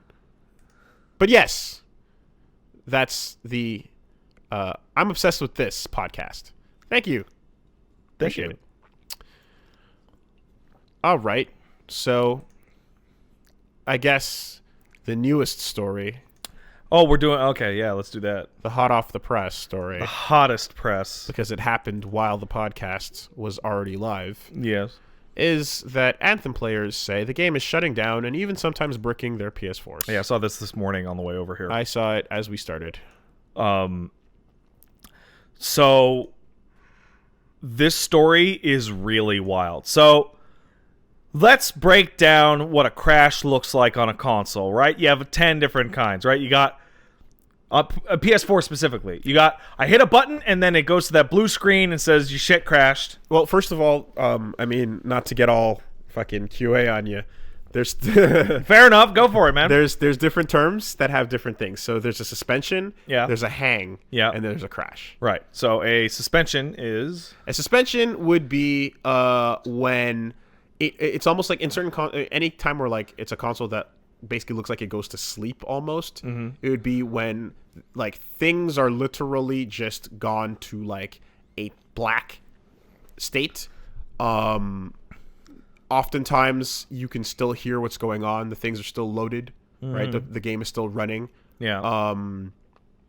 A hang would be the game is actually still active. It's just no longer responding to anything. Or it's frozen usually when that happens. Like frozen, but frozen is it would be because like if again music is still playing, yeah, sound effects are still going, but it's just not, you can't move anymore. You can't do anything. Right. Nothing's happening. You call that a hang, and then a crash is when the application is no longer running. All right. An error has been, it runs into an error, and you would have to debug it, or a compiling error, or whatever the case then would inside of Crash on the PS4, I have a lot of experience with this. You have, it just cuts to the blue screen and says your shit crashed, yes. And you go okay, and then you go back to the main. Do you want to send it to Sony? Right. Yeah. That's fine. That sucks, but it's fine. Then you have the game froze, and whatever the last sound effect happened is now playing infinity. And you have to unplug the fucking machine to get out of that, which is bad. And then you have this, which I didn't know was possible for PS4, which is Anthem is crashing so hard that the consoles are turning off. We had a brick PS4 story not too long ago when people were sending bad messages to each other. Yeah. So PS4 bricking is not brand new. There are things that, But this is wild. This freaks me out. It is wild. The PS4 is also getting up there in its years, right? This is the type of thing that, you usually... Oh, God. It's the type of thing that, like, you didn't see early on, And then now we're kind of getting there. Yeah, obviously, the messier the game release, the more these things are not caught because they're so busy holding their hands over all the holes so that the water's coming in, that you miss the part where, like, the back of the boat fell off. So this is disastrous. This can damage your system, for sure. Yeah. I know for a fact that it can damage your hard drive, because it tells you that it can damage your hard drive, because sometimes... Don't shut down while this is happening. Drives me fucking crazy. Power went out. Okay, turn my PS4 back on. Hey, remember to shut it down properly. How about you go fuck yourself? The fucking power went out, you asshole. I didn't control that. Don't you tell me what to do, you fucking ass. You fucking robot. Yeah, so how often is this showing up for people is the question. Often enough that it's a fucking news story. There are several reports on the game's official forum of this happening as well. Console powers down. Will not power on using the normal method. Oh, man. So, yeah, you got to do the hold the button and safe mode it. That's bad. The safe mode. What is happening? That was actually the same thing that happened with... what happened to me the other day? I was getting a weird not boot up issue as well, and I had to boot it up in safe mode. Yeah. I don't like that. Yeah, that happened to my PS4. I don't like this. I had to go into recovery, and then I had to do a particular type of restart where it doesn't... It's like, like refreshing your Windows, or Windows refresh or whatever. Yeah. It was like that. It had to do a refresh. So the thing about this that's actually really crazy is that as a result, it appears that Sony is will refund you if you ask for one. which is crazy because the Sony store, the PlayStation store, they fucking hate refunding you. They fucking hate that shit. It is a massive pain in the ass to get a refund out of them. So if they've actually, like, if there are multiple people getting refunds for this, that's probably like, hey, if people complain about Anthem breaking, just fucking give them their money back. Which is like, right. One player reports that it bricked their console. Multiple people are getting the crash. Only one brick, it seems. And one brick too money. Yeah. One brick too money. That's what I meant to say. Yeah. Unfortunately, I'm just glossing over this because, again, it happened while we were live. Anthem sucks, man. I think I've had more fun making fun of Anthem than I could ever have playing it.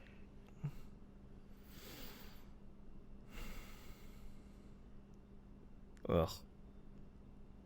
Nope, just warnings from the Reddit. That's about it. Yeah, that's a fucking bad one, dude. That's a bad one. That should not have gotten through.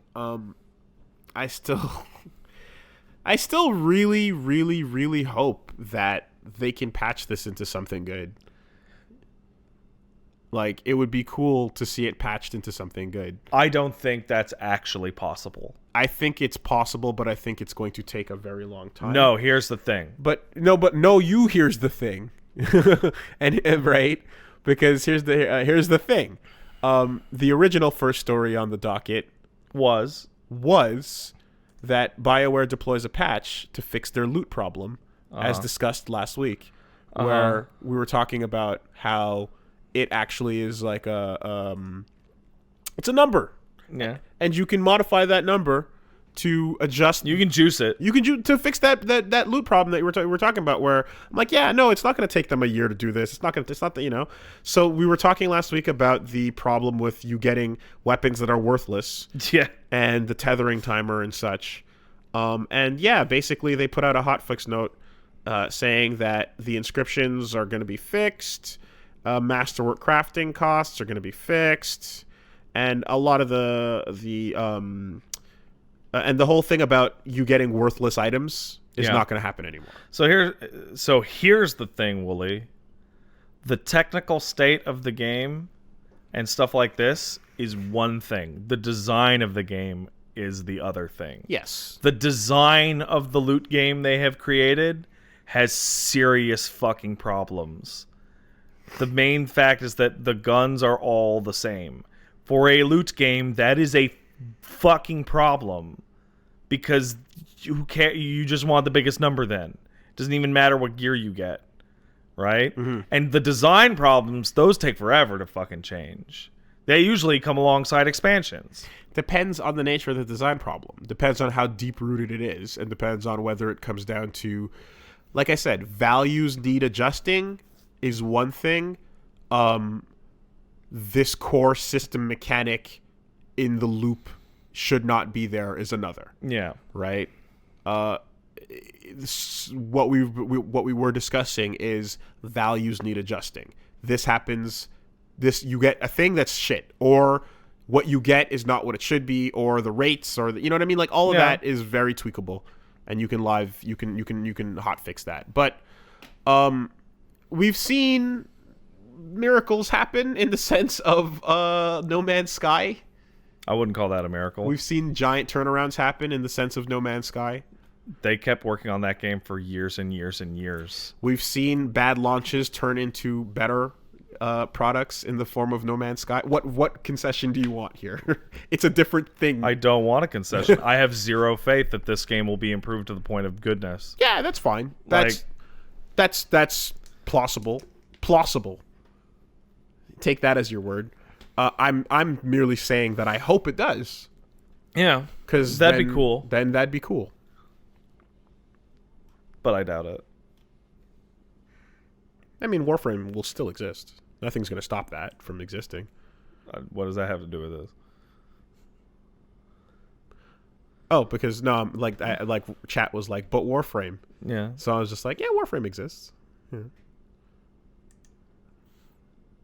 I don't understand. I'm just saying that it would be cool if the game could fix its problems so that like what I do like about it is not surrounded and mirthed in garbage. Yeah, that would be It would nice. be a lot easier to let it go. See, because here's the thing, right? Besides inherent like differences in how we approach these things, the stuff that I think is cool here doesn't mean as much to you. I didn't like the I touched it and was like, oh, this control's bad. Done. Which is why you're much more willing to dismiss it off outright. Whereas I kind of I liked parts of it. So because I liked parts of it, I'm hopeful to see those parts. Well, also, you have to remember, I'm a huge fan of the BioWare output from like 96 to 2005. And this game is like actively repulsive to me on those grounds. Fair enough, but as the future of BioWare is this crappy loot game. Certainly, but we're also talking excitedly about Respawn's latest battle royale. Yeah. So Respawn makes shooters. Things can happen, you know. Wooly, I used to be into fucking Call of Duty 4 and Modern Warfare 2. I know, but not battle royale necessarily. I played PUBG. That was the first one. We found out about that live on stream together. Yeah, like 6 months after it came out. Yeah. Yeah. No, it just comes down to even though this is not what BioWare traditionally makes, and what they traditionally made was something that scratched an itch that no one was really scratching. Yeah.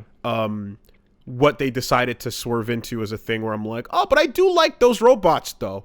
Yeah. So I'm like, I'd like to see. This is just Mass Effect Andromeda 2. Ooh. And I don't see it that way. It feels like Mass Effect Andromeda 2. I don't see it that way, and the reason why I don't see it that way is because I have no feelings about Andromeda. No, I mean I think it literally is Mass Effect. I think there is asset reuse. I think that the game's core basis is from Andromeda because it feels the same, just with flying added. I haven't heard that. Interesting. Okay. People are pointing out in chat that it has the same bugs. Well, okay. Okay. Wow. And it is, yes, it is in fact. Okay, that was a guess. Okay. And yes, it is built off Andromeda. You can feel it. Yeah, you can totally feel. You can see it. It looks like it. Wow. Because the Mass Effect 3 multiplayer combat was really popular. That's what makes Anthem. Was Mass Effect multiplayer like Anthem without flying? It was like were there Overwatch 2 abilities and an ult? Yes, kind of. Not exactly, but it was a lot closer to that. Yeah. So 6 years ago, when that was really popular, they said, "Hey, let's make a game like that's big, like the Destiny and the Mass Effect." I didn't know that. Okay. So like I have like built-in cynicism over the fact that that game shouldn't have had multiplayer. They should have worked harder on the story. And then this is just that mistake. Like there's a way you can see this, Wooly, as Anthem is the Mass Effect 3 ending spiraling into the future of shit. How many like anyway, the Mass Effect 3 ending to me represents nothing but an emotion and a feeling, because to date I still don't actually know what the content is. Yeah. So what comes to mind when you think of... I can clarify that without spoiling colors and emotions, right? Yeah. No, it's they in an interview a couple weeks before the game came out, Casey Hudson said, "Don't worry, the ending won't be this. That would be terrible." And it was exactly that. Okay. What comes to mind when you think of games that included an unnecessary multiplayer at sacrifice of the single player? I think it's horrible, and I think I would... No, literally, what titles come to mind? Metroid Prime and Dead Space 2. Metroid Prime, right? Dead Space 2 Metroid Prime is the one. I'm like, let's see if we land on the same page here. But you know what's funny, though? Dead Space 2's is really bad. I tried to play it. The funny part about Metroid Primes is that it's still fun. Yeah, I'm sure. Metroid Prime's multiplayer is actually pretty fun. But it existed at detriment of the single-player campaign. I would say Dead Space 3 as well. I would also say... Didn't need to be there. I would also say BioShock 2's multiplayer. Didn't need to be there. Bionic Commando 2009's didn't need to be there either. And almost every time... But it did have a really fun swing and snipe ability. Almost every single time I can think of a game in which they added multiplayer and everyone was like, what? Like, it would always feel, whether it's justified or not, that came at the expense of something in the base game. I've been bringing that game up way too much recently. Time to stop for a while. What game is that? Bionic Commando. You don't need to stop. You like that game. I like that game. Choginga. That game's a 7. That's a good 7. Remember the multiplayer demo? Yeah, and how we blew a shit ton of time into it? It was actually really, really fun. You know why? Because that's the best map in that multiplayer. By far. Yeah. By far. One skyscraper. Yeah. And you that map was super good. Yeah, it was a really good idea. I tried to play the multiplayer, and when I found matches, guess what? Every other map in that game, multiplayer is terrible. They should have all been Soul Calibur threat stages that you could fall off of, because the swinging back up to the stage made it. Yeah. Yeah, that was a really And you were always near other people, because there was a relatively small stage. The threat of getting shot and or kicked off the fucking level and missing your grab back on was a good time. If there was all little stages like that multiplayer would have been something. But a lot of the stages were these big, wide open vistas. It's like, well, it sucks. Because the core run and shoot is not what you're playing this for. We're playing it for the swing. Yeah. Yeah. So, can we get a big old clear soundbite? Can we get a big old fucking... I'm prepping my mouth. We need you to say the catchphrase. Can we get a big old egregious? Can we get a big old egregious coming from you? That shit is egregious. You cut my soundbite off there at the end with your laugh. Dead or Alive 6 lays out its initial $93 season pass. It's $100 Canadian. It's $103 Canuck. That's stupid, man. In Canadian and Canuck bucks. Also, that is the initial season pass. Okay. So, we need a little history lesson on this one. Thankfully, Destructoid lays it out, but just in case any of you forgot... You tell that history lesson, I'm going to empty my bladder. Excuse me. When we booted this game up for Fisticuffs... It was one of the first Fisticuffs ever. It was within, like, the first 10 or so episodes. We went and found, after, I want to say, a solid hour and 20 minutes...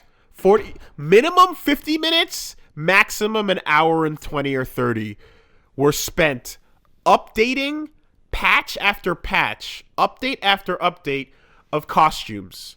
Because by the end, literally hundreds of costumes were added to the game.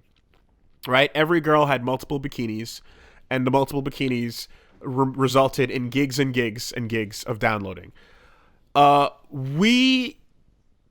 You couldn't navigate the store for content if you were looking for any particular thing, because it would take a while. It'd take a couple seconds to load, not unlike a character creator in the new Soul Calibur, because of the hundreds and hundreds and hundreds of updates and content and bikinis and whatnot.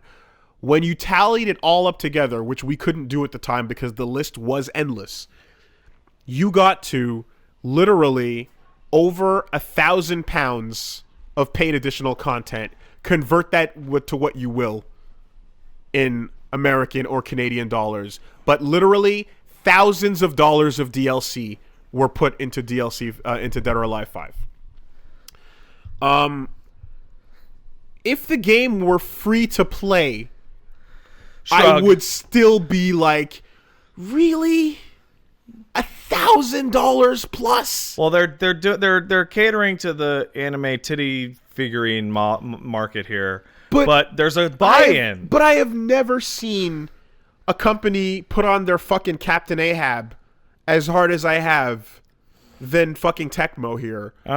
Because man, are they whale hunting. Listen, guys, we got the maid outfits, but then we got the maid outfits that have a different hat.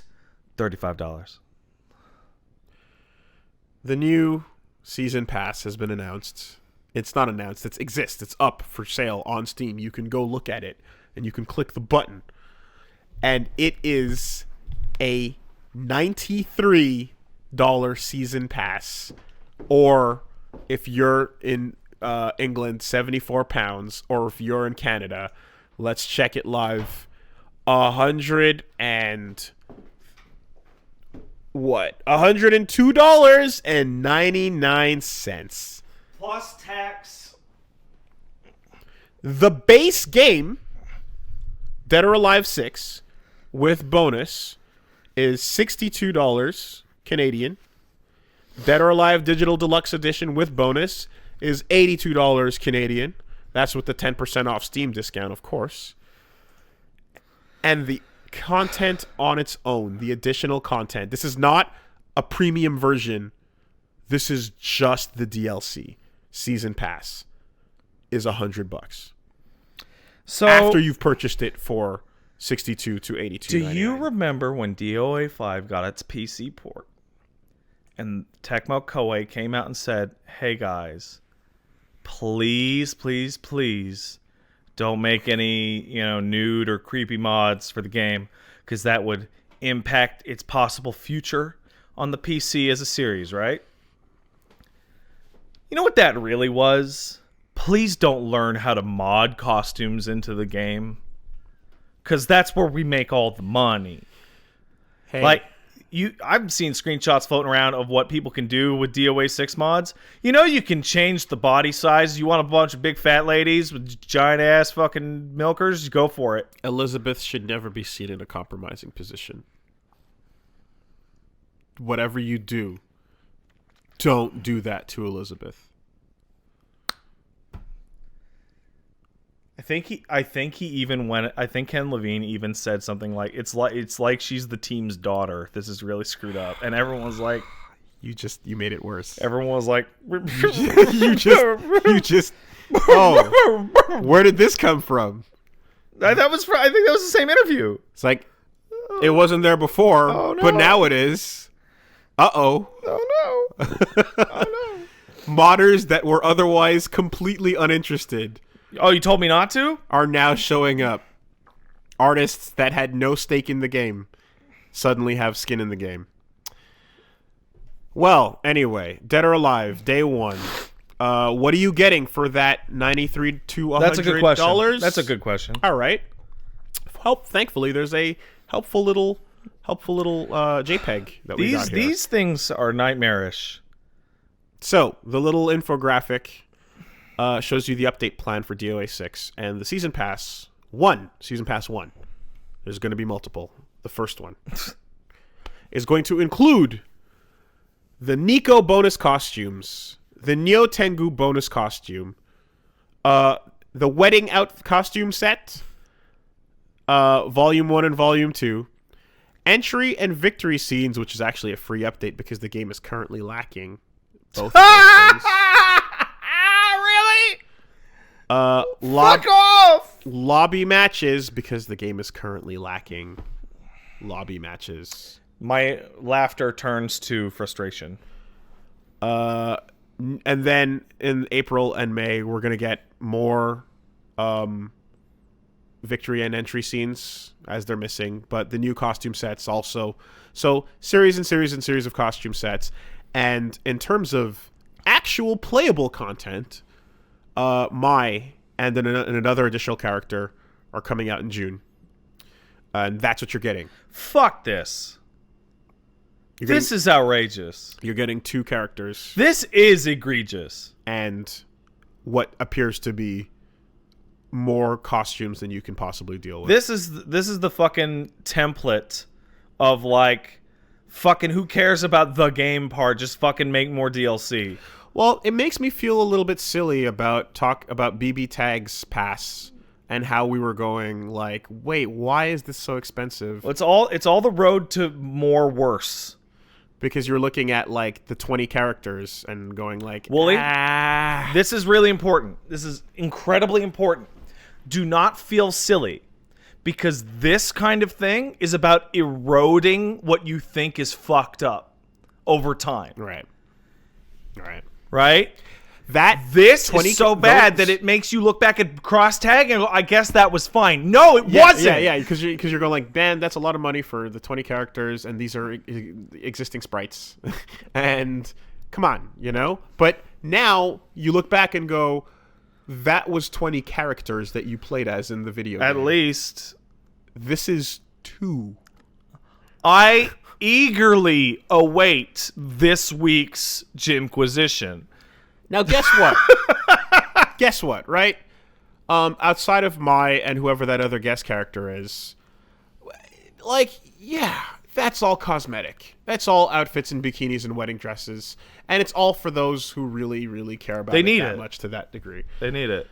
But I don't know. Like, there's just... Isn't there that place that you're supposed to find? Wait, it exists already? Jim already made it? Fuck. Good old Jim. That's funny. Thank God for him. Isn't there that place where you're supposed to, like, look at it? There's a 3 days ago, yeah. Yeah, there's that space in between the ugh and the, like, yeah, fair, you know? So that you have to dance in between with this stuff, where we've come to now, we've more or less accepted this future of video games, and we've accepted gacha as a thing that exists, and we've accepted loot boxes as a thing that exists, and there's a way to... Well, that one might be changing. But, they're like, for example, when we looked at how they're like, Apex is going to tell you the percentage, and this, that, and blah. There's things you can do to be less gross about it. Take the stink off.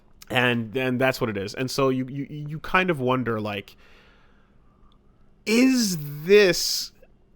Like, why is this allowed so much as, like, when you get to cater to just a select group of people, and the select group of people are more than willing to just do that, so you're getting only whales. Yeah. You know what we're looking at with this? Why ever stop? What we're looking at right here is the isekai Blu-ray market. Right. Yeah. It is. Right. It is what ruined the anime retail market. And your entire seasons of don't the be anime don't be an apologist. Are you deaf? I'm sorry. What are you? What is wrong with you? How is what I'm saying Anyway, you're out of your mind if you heard an apology in my phrasing there. I'm saying it's fucking gross and weird that you're going to exclusively target the whale audience that's happy to hand that over at absolute disdain for the majority of your player base, who are normal people that are like, I would not mind supporting this game if I like it with 1 or 2 pieces of additional content. But you're throwing all of that out to serve this extremely limited fan base of people that are willing to shell out $100 for fucking literally just costumes and 2 characters. You know what bums me out about DOA 6 in particular? I feel like we all made a collective agreement with Tecmo Koei. Right? And they said, listen, DOA 5, the core of it is I'm a fighter, right? And they tried to do it more seriously. You remember that? That didn't work out as well, so then they made a shizillion costumes, right? But Last Round's a good fighting game. Yes, it is. Right? And then they said, okay, it's great. DOA Extreme, we're going to fucking hit the limit on dumb anime bullshit with the gel smear on the titties and look at it, buy it. We're gonna, and I feel, and then the DOA 6 trailer came out, in which some of the characters' designs were like classed up a little, just a little, right? Like Kasumi's, right? I think her new design looks great. Yeah, and it felt like the social agreement we were entering in with Tecmo Koei was, we're gonna try and make this a more for real fighting game that can be respected and shown on TV or whatever, and we're gonna really, we need to wrench those creepo dollars out of the creepos now, and we're gonna do it with this. But then someone said, no, keep getting the creepo dollars. Why would you not get the creepo dollars? Now, 7 days ago, I was absolutely up at bat, and will continue to be up at bat, for the continued existence of Creepo. Yeah. That's allowed to exist. It should. You don't, I would say. You don't have to censor that or make that a controlled substance of some kind. There's no war on it that you need to start. There's multiple things here at the detailed level where when you zoom in, you should not then, therefore, absolutely rake the consumer over the Well, at coals some point, for their access to the creep. At some point, somebody said we need to divert resources from lobbies in order to get more Marie Rose costumes. And this is where right, and like, come on. Exactly. And so this is where the story turns as it is, because you're like, wait, no lobbies, no pre-fight, post-fight, nothing. There's missing content. I'm seeing clips of this game at launch that look busted. Look, the game looks fucked. Like John Lee on a fucking hill, just calming people as they float down to Earth. Yeah. So, yeah, the idea that you had to excuse me. The idea that you had features like lobbies and intros weren't considered important, that weren't ready for launch. But and here's the other thing now. So this is what I caught wind of, and this is just I've seen people talking about it. I haven't looked into the actual details of it myself, but there were folks talking about the fact that the drop rate of costumes in the game initially came out and was a really slow, egregious rate. They patched it to be even slower, so that it would be harder to get that content. And then after complaints, they reissued a speed patch to put it back to the original slow rate of unlocking content. Well, as of now, it has actually... I saw Austin talking about it. They patched it, I think, today to be 100 times faster. Like, I shit you not, in the fucking title thing, it goes times 100. So that's the bonus. That's a fucking knee-jerk response. That's the bonus buff that was put up or whatever. That's a fucking the numbers are bad. Yeah. So hit the button. We looked like the last time I remember we were talking about the lint and pocket pennies you would get for Honor matches. And they improved that very significantly. And then they went, and then they fixed that. So, yeah, this is one of those things where you're like, in addition to missing content, this ridiculous season pass with very little actual playable content in it, and just the cosmetics there with which, makes it more skippable, I guess, but it's just super fucking weird with the pricing on that. You also go, and if you choose to go the hard route and just play it to unlock it, the game really, really fucking rakes you. In-game economies for stuff that you could buy is delicate.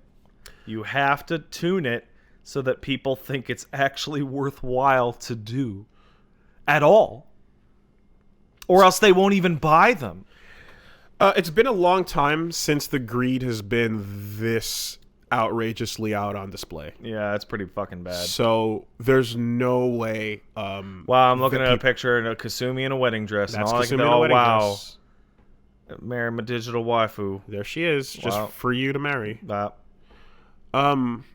Yeah, this is. It hasn't been on display to this degree in a while, and I want to say that the anger is going to be loud and swift, because this is multiple angles you're doing this shit on. They shortchanged the game over this. If the game came out feature complete and also included this, I would go, you know what? The story would change. If the game was free, if there's a lot of aspects to it. Be like, you know what? This thing's a ripoff. Don't buy it unless you need to desperately jerk off to all the wedding photos. I don't want to say if the game was free, because it's like, I don't want to say like, oh yeah, these games should be fighting games like this should be always free from now on or whatever. It's just more like, I think if this game was free, I'd be rolling my eyes and be like, okay. But I bring it up because they tried this type of thing before. Yeah. Right? They tried DOA, just like with Tekken Revolution, they went the route of trying it out. I think Austin posted a picture on Twitter of like he downloaded a DOA 6 unlock key, which implies the DOA 6 core or whatever is coming relatively soon. Okay, right. So it will be free, right? But that will also lock all the characters, right? So as a game that has dabbled in that before and has been willing to, then they can play around with it a little bit more. But the combination of all of the above is just not a good look. And holy shit, no lobbies, man. You gotta hold the greed back. You gotta hold the greed back. You can't do this Star Wars Battlefront shit, out the gates like this. But you can if the whales that exist are happy to continue feeding it. So that's the weird part about it. It's not like everyone's getting fucked the end. It's like, no, you don't have to. You can ignore this, but we know who we're selling to, and it's not you.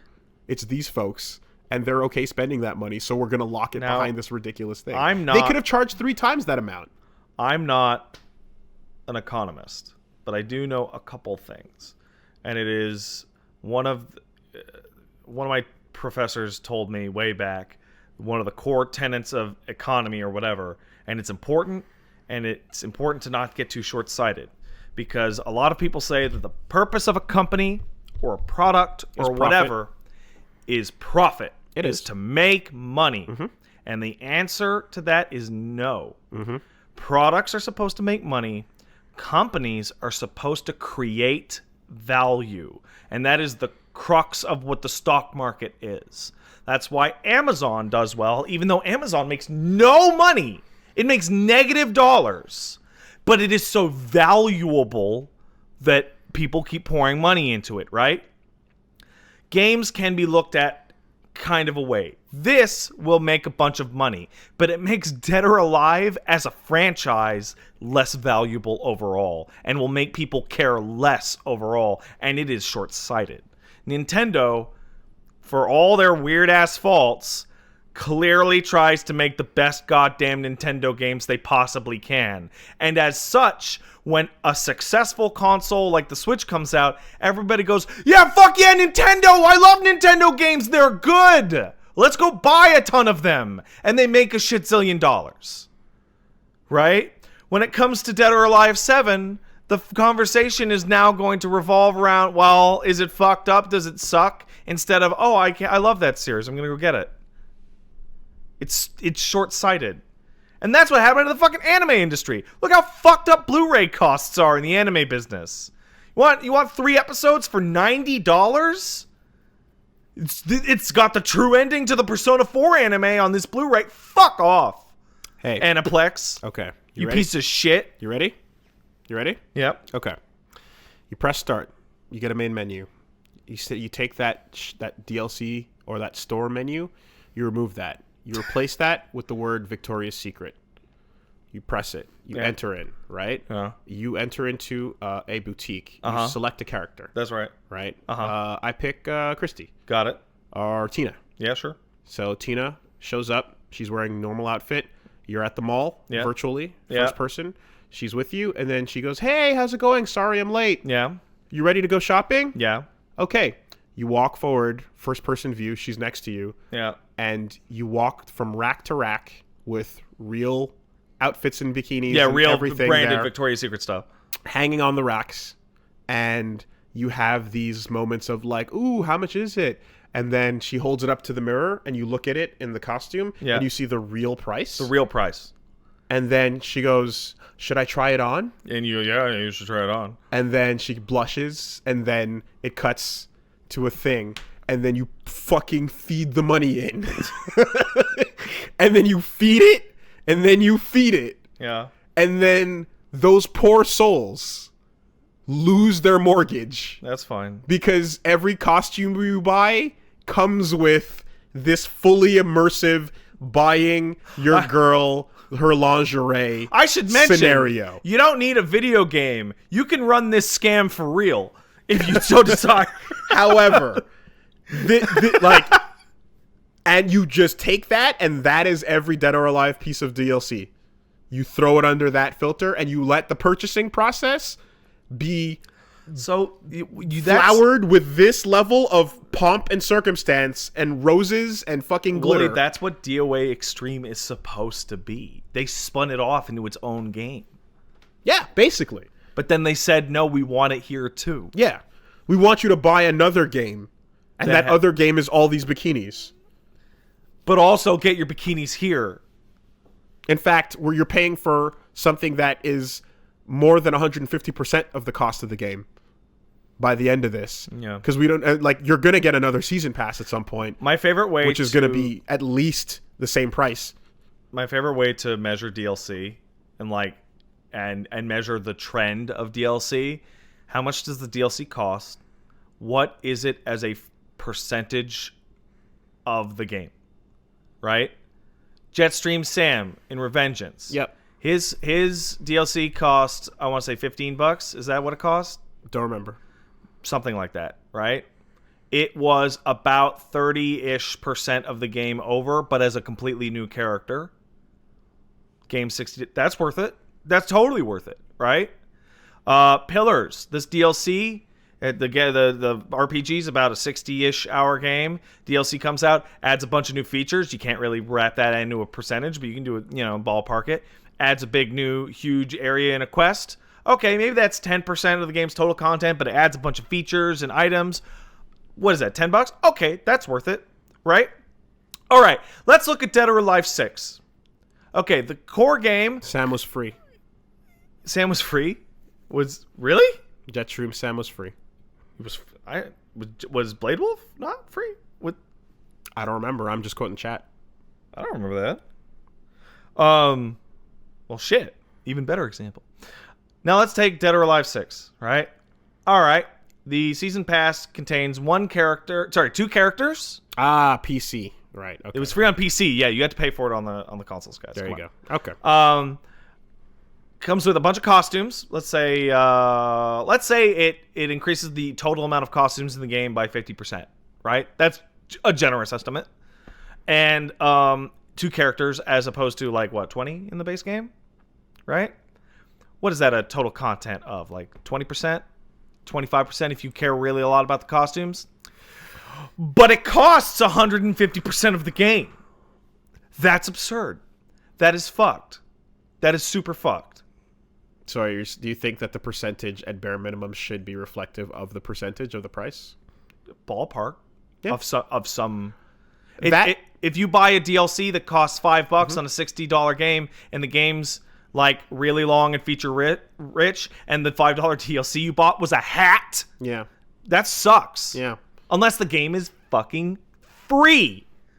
Or if you spent $5 on an additional 5 missions, or an additional mission that's 3 or 4 hours long, or you do, because you can go the other route with it and be Hollow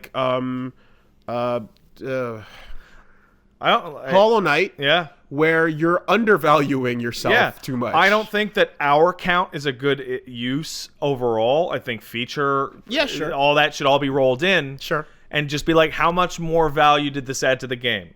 Is this season pass twice as good as the game?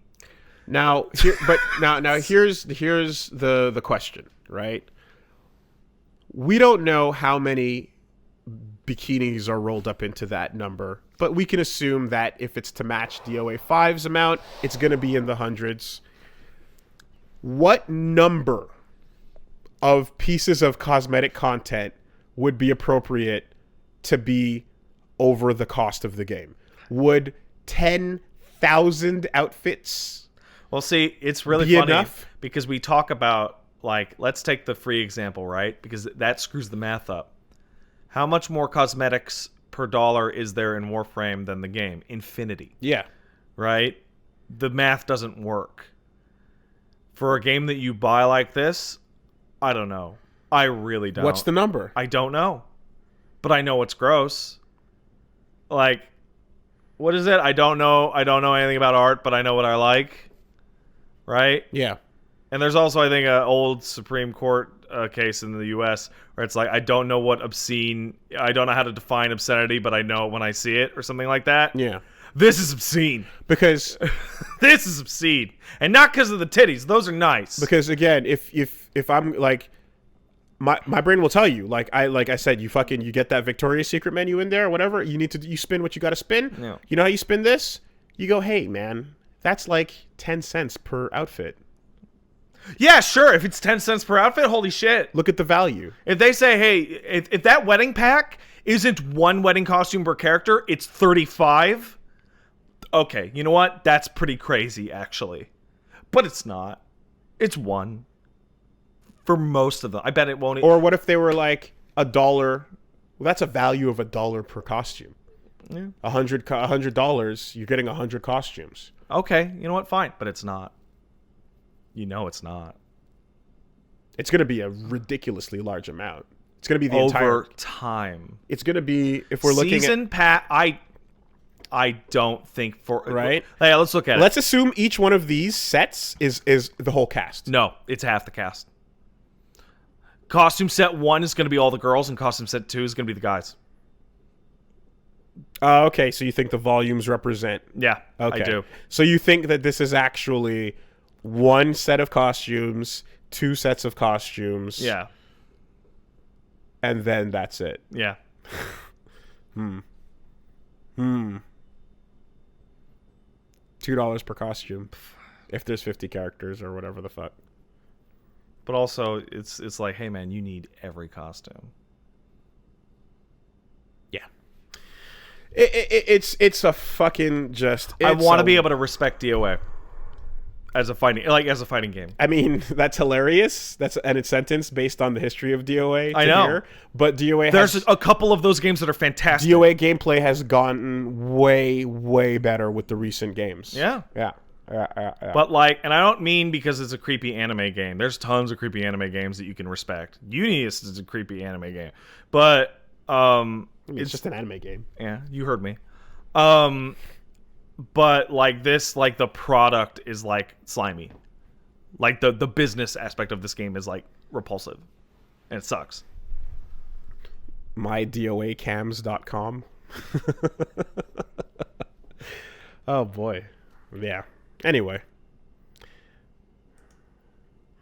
Play a little sound every time you buy a costume. Oh, do we have any Unist news this week? We've got the big news. If we can go there next, is that where you want to go? I want to go to the place where you forgot to turn your phone on silent. Ah! But it's a great ringtone, so it is a good ringtone. It's pretty good. Enjoying it. Was that important?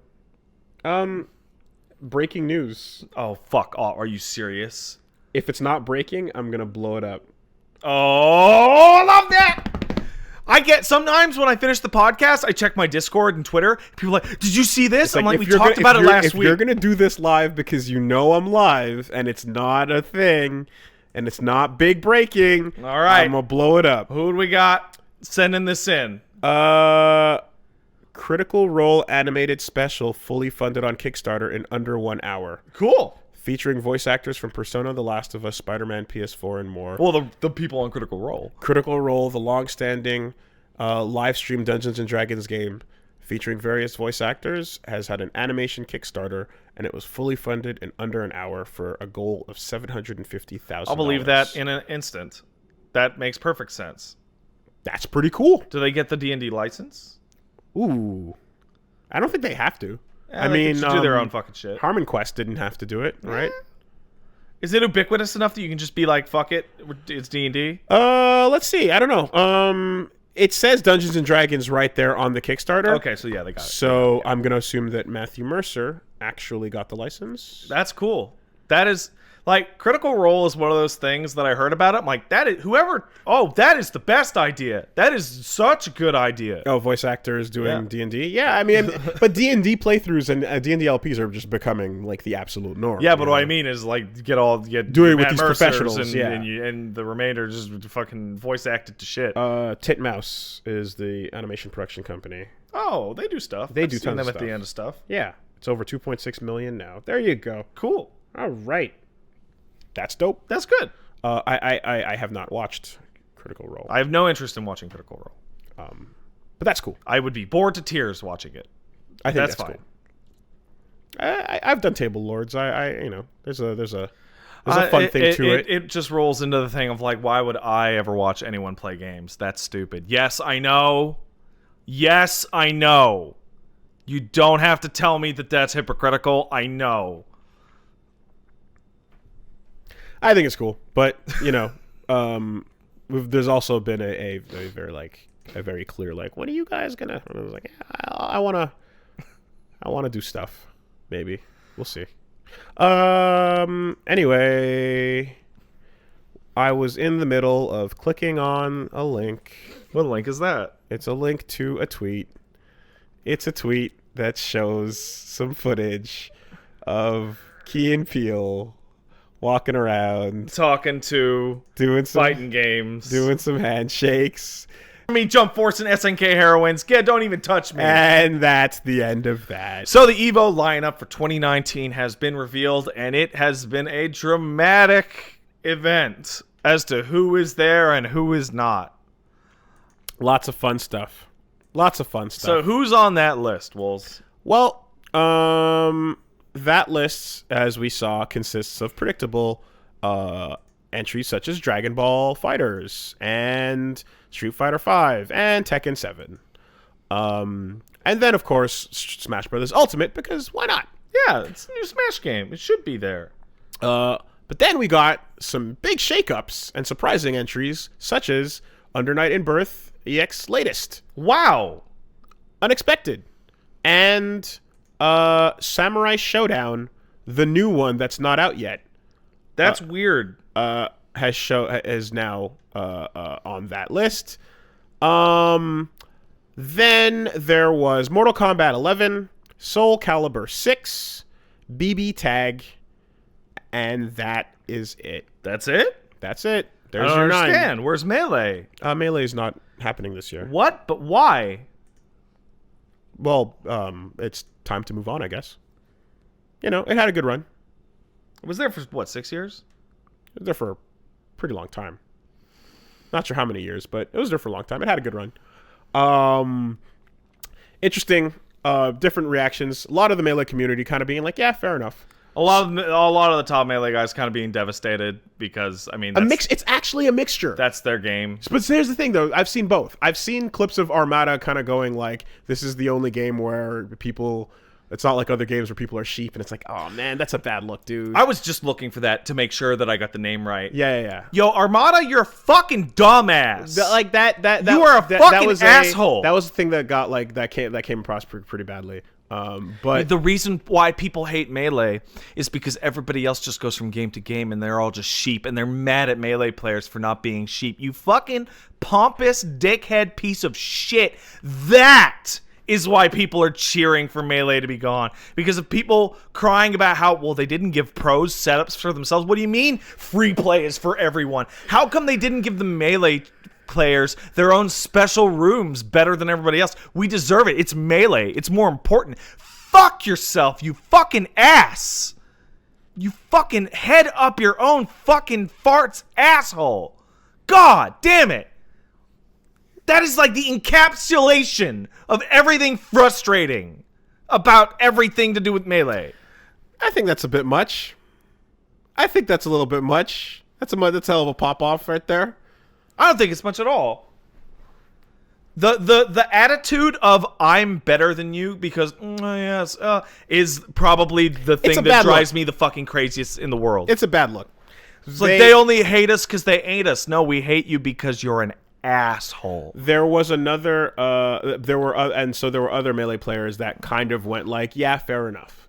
You know, so it wasn't exclusively that. Melee's been at EVO for 6 years now. That sentiment was not representative entirely of it came what in was going on. Late in its competitive life, right? It came in 12 years in, I think, at EVO 2012.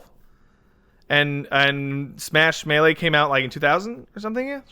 So, you know, I mean, and you know, the memes are all going like along the lines of Unist is here to like Unist is the newcomer that's being saved because Guilty Gear Xrd is sacrificing itself. Oh yeah, Revelator, yeah. Which is really funny. And I think though I really love it's like Goku as Guilty Gear holding Raditz as Melee with fucking Piccolo being Unist, giving him the fucking special beam cannon. The other one, there's Gohan and the fucking Cell is the big bloated Melee thing. Goku is teleporting it away as Xrd. And then, of course, what was the last one I saw last night was Yugi walking into the fucking pantheon of the gods or whatever to join up all as Unist as all the other I'll games. give a shout out to a Mr. Keefe, Keefe, who did the fantastic EVO 2018 video last year about Cross Tag getting in and Marvel getting out. He did a new one this year about Melee not getting in. And it's just as fantastic. I didn't see it. It's great. It's fucking great. But yeah, what ultimately that so. This happened while we were live on stream on a Tuesday with fucking Third Strike. Yeah, I was also live, and like I just look in the chat and I see all caps by like 100 people. Melee's dead. I'm like, wait, what do you mean Melee is dead? What does that mean? It's not okay. Even I like just because it's not an Evo doesn't mean it's fucking dead. Yeah, that's course, silly. Of course, the game will continue to exist in other tournaments. And the important thing to note here is that at the end of the day, there has been countless classic games that still get played. ST had a tournament at Canada Cup that was huge. You know why? Last Super year. Turbo. ST Super still Turbo gets will live played. forever. Third shot, like all these classic fighting games have gotten played for so long, and there is an understanding that they're legacy games that are respected and have huge, like followings over the years that people are still interested in entering and stuff. The one thing that is different about Melee versus those games, and it is somewhat unique to Melee, and it's what I went on that rant 2 years ago about with the controller. Remember all that shit? Where it's like Capcom and Namco, they re-release those old games. Those games like come out again. There's a new version of Third Strike every now and then. I don't think you're not lining up the shot here, because Nintendo does not treat Smash at all like other companies do with their normal fighting games. That is what I am talking about. Even if they had the opportunity, even if they did do this type of thing more regularly, like it would be a sign to. Okay, sorry. No, you're agreeing with me and telling me that I'm wrong. Okay, let me finish. Okay. Smash doesn't get re-released. Smash, the new one comes out, and that's the new Smash. There are only so many copies of Melee that exists. There's only so many GameCube controllers that exist that work in GameCubes. There are only so many CRTs. Like, the idea that there will never be a way to play Third Strike in the modern era is somewhat ridiculous, especially with Capcom. They will re-release those games forever. It'll happen. It'll always happen, yeah. That's not going to happen with Melee. Right. Okay, no, my mistake. I thought you were going somewhere else with Nintendo is not going to do that, which means that it will become harder and harder to maintain these types of events. Have it at your house? Yeah, sure. There are people with retro collections that are ancient. I mean, the controller running issue event is tough. The controller issue already exists as like out of production hardware that you need a rare one. Is now, well, I mean, rare one aside, not talking about just that shit. Straight up out of just production. Just the existing hardware is already something that is at a premium, so that gets harder and harder as time goes on. Like any other company would have ported it by now for recognition of the fact that a community is still out. Yeah, they'd go, hey, you know what? People, this thing is still hot. People would buy it. They'd put it out on Switch or whatever, or whatever the hell. For fuck's sake, Capcom put a new version of Super Turbo out on the fucking Switch. Yeah.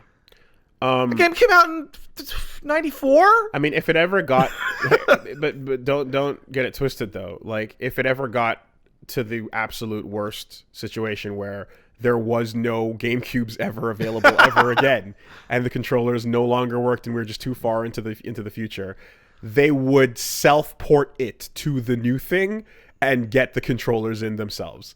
Like, I think the level of code, like. What's the word I'm looking for? Reverse engineering is higher on that game than any other video game. I want to almost say ever. I agree with you 100%. But every time you take a step away from that, the more niche it's obviously going to get, because it's like, to get into this fighting game, you need to download this thing and report. You have to homebrew it, and then that becomes a place of like Nintendo is not going to play nice with people that are reverse engine. That's why they killed Project Melee. Yeah, right? I don't imagine that. So it's going to become even more like insular. Like it sucks because the only there's a conceivable universe in which Third Strike has a resurgence. That can't happen with Melee because there just aren't enough ways to actually play it. You know what the most likely one is? What's that? The GameCube Mini. Yeah, I can see that. I can totally see that. That's how it. That's your best shot. But that's a one-time reset clock. Years from now. Yeah, that's a one-time shot in the arm. So anyway. Oh, Armada was the controller guy. Great. So there you go. It's a baby. He stuck up his own ass, and he's possibly a cheater. Great. So yeah, this Evo lineup was mostly predictable, but then some big old surprises getting in there. Samsho is the biggest. Yeah. This is getting extra weird. Now, at the end of the day, every game comes with its own mixed messages, and every game announcement comes with its own, like, so the big fun takeaway is Melee's dead, and everyone goes on that fucking whatever, and I'm not trying to poo-poo, it's just like, yes, all right. The thing that, of course, I'm going to bring up is ever since that Skullgirls. So it's weirder and weirder with what gets in. We get 9 games on this list, right? So let's take a look at the list. Games that everyone knew was going to be there and to a degree had to be there. Tekken, Street Fighter, Smash Ultimate, and DBZ, and Mortal Kombat. Those were all going to be there. I would even go and say every game in this block, in this 3x3 block, got its own reaction separately that I have to it. But you look at Street Fighter V and the answer is, of course. You look at Dragon Ball and you go, of course. Tekken, of course. Yeah. Why? Established, current, still releasing content. Biggest thing ever. These are what fighting games currently are. Smash Ultimate, obviously. Brand new, Nintendo's pushing it. It's out, it's big, it's happening, things are going for it, why not, right? Under Night in Birth, fuck yeah. Can't believe it. Awesome. That's crazy. That's super exciting. That is great. Why? Because that game has been out. It's been good. It's a good game. It's never got any type of spotlight like this. Yeah. It's always been relegated to the side, and it deserves this spotlight just as well as any other anime game before it. Yeah. Right? The quality game is absolutely deserving of it. Fuck yeah, Unist. That's a win. Thumbs up for you, Unist. Right? King of Fighters doesn't get in. And I guess I don't know what the numbers are by comparison, but I feel bad for Hell Pockets and crew because KOF is a staple of fighting games. Yeah. It, to me, feels like it's something that should be in the pantheon. Right, but 14 is not 13. 14 is not 13. And but 14 has still got a huge group of people gathered around when you walk by that at EVO. You see that corner, and you know that's the KOF corner. Yeah. There's a lot of people there. I feel like KOF deserves You're hearing a lot of Portuguese. You're hearing a lot of Spanish. We'll see. SNK obviously gets to determine somewhat, I would assume, what they kind of want to push or don't want to push. Yeah. So when I look over at Samurai Showdown, I really scratch my head and go, what? Okay. That's a weird one. And anytime you get into that, and this is how it was with BB Tag, and well, slightly. So BB Tag is still there, and I'm like, I guess, okay. BB Tag, it was like that when it got announced for EVO, that game's not even out yet, right? It could flop. Samurai Showdown is coming out right before EVO, like weeks. The gap in release to EVO has gotten ridiculous. Yeah, it's stupid. And EVO represents the World Championships of fighting games. That's what they called it themselves. Yeah. And when a game comes out and has a tournament at EVO, like, it doesn't usually see, like, when a game comes out and has a tournament right away, that's a promotional event. Yeah. Right? That's all that really ends up because every being. match has new shit being discovered. Because the game is too new Yeah. for it to be like a fully developed scene and community and game that we've gotten accustomed to, right? Yeah. There's a reason why characters that are not out for at least 2 weeks are banned from Capcom events. Because that's not fair. Right? So the newness does officially matter in some regard. And in this case, like, you're looking at a brand new game that's getting the same spotlight of that treatment. So it feels like a promotional tournament edition as opposed to something that is existing and established. So I think the Melee Dead memes BB Tag with 2 months out felt the same. Yeah, but it was closer than this. And of course, I'm going to say it until I get shot. But Skullgirls had 6 months out. Yeah, you're completely right. And was called. I've been saying it now that you reminded me. It was called Too New for 6 months. So I look at this. Those standards don't apply anymore. The Unist killed Melee or Revelator killed Melee for Unist things are really hilarious, but that's not the reality. Samsho killed Melee. Samsho has absolutely no right to be on this list, other than SNK probably asked really nicely. Now we get, which I'm guessing, ArcSys asked really nicely as well cross about tag. BB tag, And they had a card to play, which is like you want to keep playing Dragon Ball at the event, right? And the answer is yeah, dude, we do. SNK makes a choice, and the choice they make is not King of Fighters. It's in fact the new thing. Gaming. And that's a marketing decision. Of course, it's a marketing decision, right? So, you don't. Whether it comes down to what should or shouldn't occur, what has become very obvious is that the criteria is no longer what we thought it was. No. And the criteria is no longer what they said it was back when Skullgirls was being decided. No. So, now what is the criteria? Well, the criteria appears to be a mixture of what the biggest things are. And who will pay you? What is looking for promotion, and I would suppose underneath both of those is what does the Evo staff Actually want, yeah. You know, to some degree. And does Mr. Wizard hate titties? Well, goodbye, dead or alive. So that seems to be what the case is. To me, I would like the version of it where it were based on mostly community influence, establishment, and the fact that the games are out there, you know, doing it. Like the way Unist got in, I would like that, you know. I like Exerd a whole lot. Yeah. It is a bummer that it doesn't exist. But it's also like a triumph that it like passed the torch down to Unist, because Unist deserves a shot. But that's also the fastest a game has come and gone in some ways. Specifically Rev 2 in some ways, because I guess they just didn't want ArcSys having 3 slots on that list. You know? That makes sense. French bread gets back in there. No. But yeah, MK11, that's a new game. It's a new game, and it's Mortal Kombat. It's a new game. It's a new game. It's a sequel in a franchise. So it's not perceived the same way as Samurai Showdown. There's certain games that are dynastic that kind of get a pass. Mortal Kombat 11 gets to take the torch from Injustice 2. Yes. And then it will give it to Injustice 3. Yeah. And then it will give it to MK12. Or MK10 and so on, right? So there is a NetherRealm torch pass that kind of occurs, right?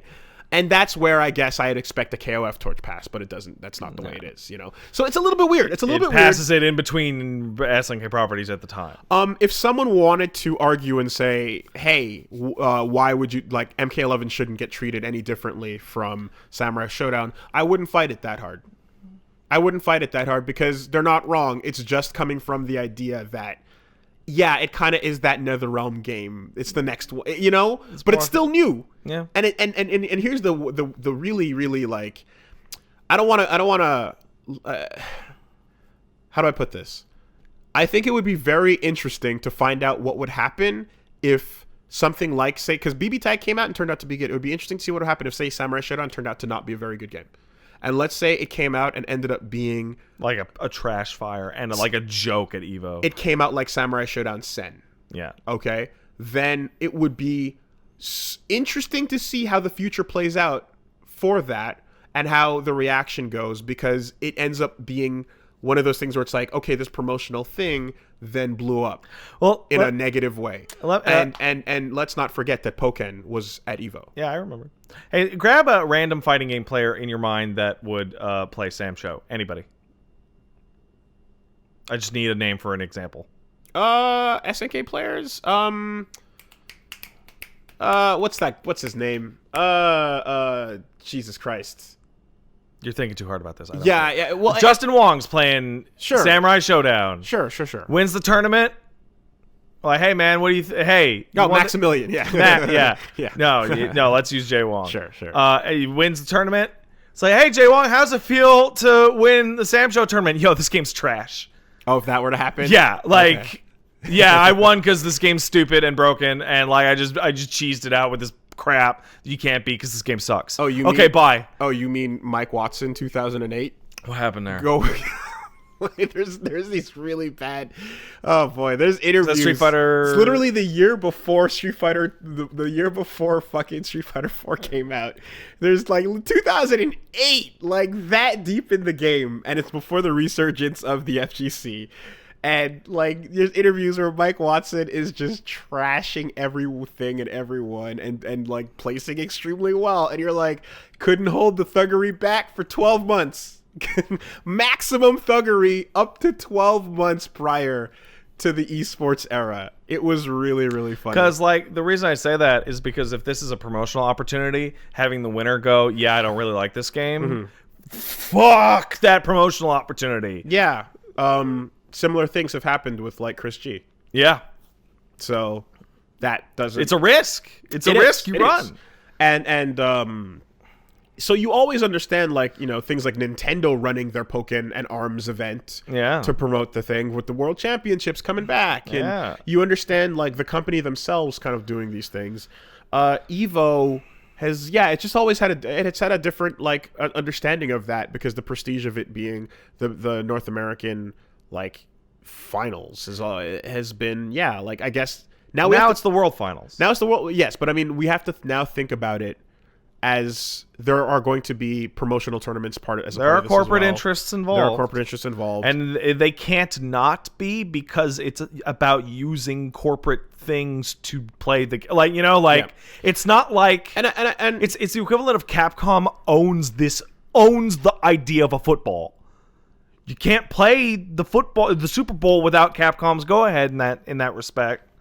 And you're not going to see the transparency from, like, I don't know, Triple Perfect Productions or something like that on that because, you know, this is a company running a profitable event.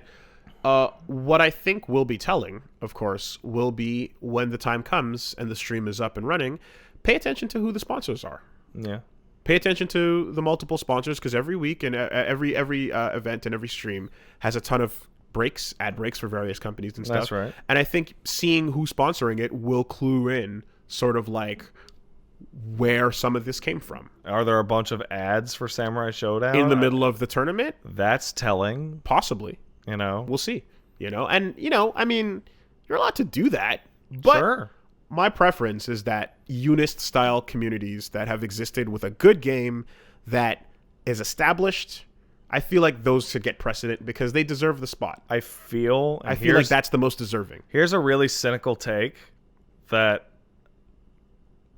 I'm not sure how much I even believe it, but part of me looks at Unist and goes, there's your feel good for the real fighting game like spirit while we put a bunch of corporate games in because Cross Tag and fucking Samsho are on that list. Oh, you think it's a pump fake? I think it is like, okay, people are going to be fucking mad that we keep putting these things in because companies tell us to. What if we put like an indie darling in there that everybody like cheers that it got in? That is not even that. That's not tinfoil. Yeah, that's not tinfoil? No, that's not tinfoil. That sucks. If I was a Unist player, the idea that we'd be a token, a small fighting game would suck. Let's see what happens when Grand Blue Fantasy comes out. Ugh. And because I'll tell you one thing. There's only so many fucking spots on that list. I'll tell you one thing. You know who has money? Grand Blue Fantasy. You know who has money? Tencent. You know who has money? Cygames has money. Cygames. I didn't know that. Sorry, that's the company. Yeah. Okay. All right. They have wealth. Yeah. We will see. Listen, the state of affairs. So this is this entire discussion and this worry is why very poorly people made the argument against esports infecting fighting games, right? The argument was made very poorly by people who didn't know how to get it across because it always came off as like, we have to keep it real. This esports shit is poison, making people wear ties. It's like, no. It's about this. It's about the whole conversation we just had. And there's a tipping point for when this becomes bullshit. And the tipping point is there are 9 games on that list. If 4 of them are obviously paid for, that's fucked up. I will live with 3. You'll never have hard confirms in comparison on that. And if you there was that quote where Mr. Wizard did say that like Evo game selections were never based on popularity, right? They were based on whoever runs Evo wanted to put in because they thought it would be the best idea at the time. That's obviously clear. Yeah, so that was there. That was one of the answers they gave for why Melee wasn't at Evo for so many years. Because even though it was massively popular, they didn't want it there.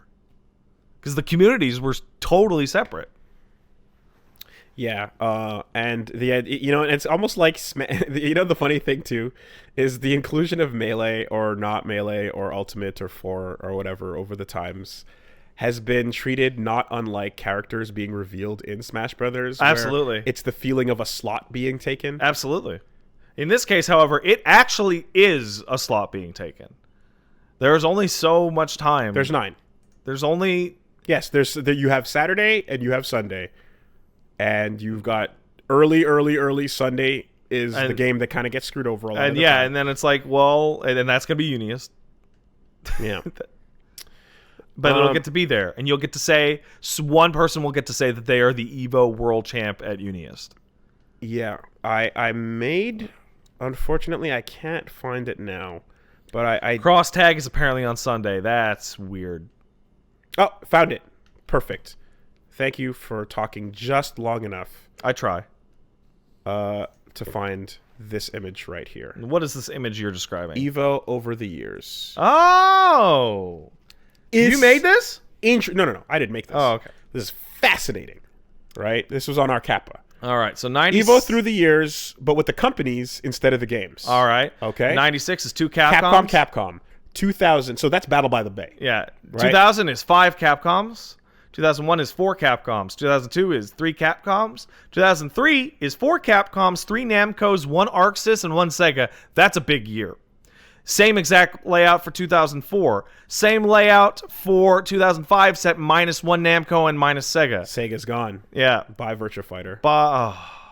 2008's got 4 Capcoms, a Namco, an Arxis, a Nintendo, and a Tecmo. I'm going to guess that's DOA 4? And Smash Brothers shows up. Yeah. 2007, 4 Capcoms, a Bandai Namco. Bandai Namco is now Tekken. Yeah. Arxis, Nintendo, Sega. Sega's back with something. I forget what. 2008 is 4 Capcoms, Bandai Namco, and Nintendo. Sega and Arxis are gone. Then 2009, you have 4 Capcoms, Bandai Namco, and Arxis. Nintendo's gone. Then you have 5 Capcoms in 2010, Bandai Namco, and I don't even know what the fuck I'm looking at. What logo is that? French Bread. French Bread. What game is that? You're probably looking at Melty Blood Actress again. Wow.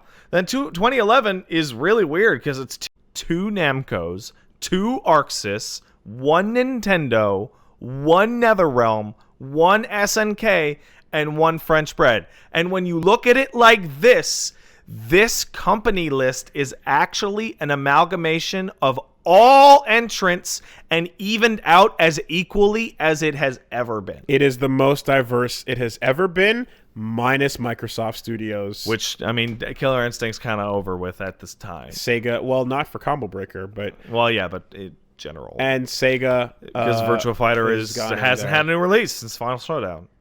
Yeah. Yeah. That's an interesting pie. It's an interesting way to look at it. That's an interesting look at history. It's especially when you look at the early Evo and it's Capcom, and then it just it starts to vary itself up. What that history tells you is that no matter how fucking bad the new Street Fighter game is, it will always be there. Capcom gets 1. Capcom gets 1.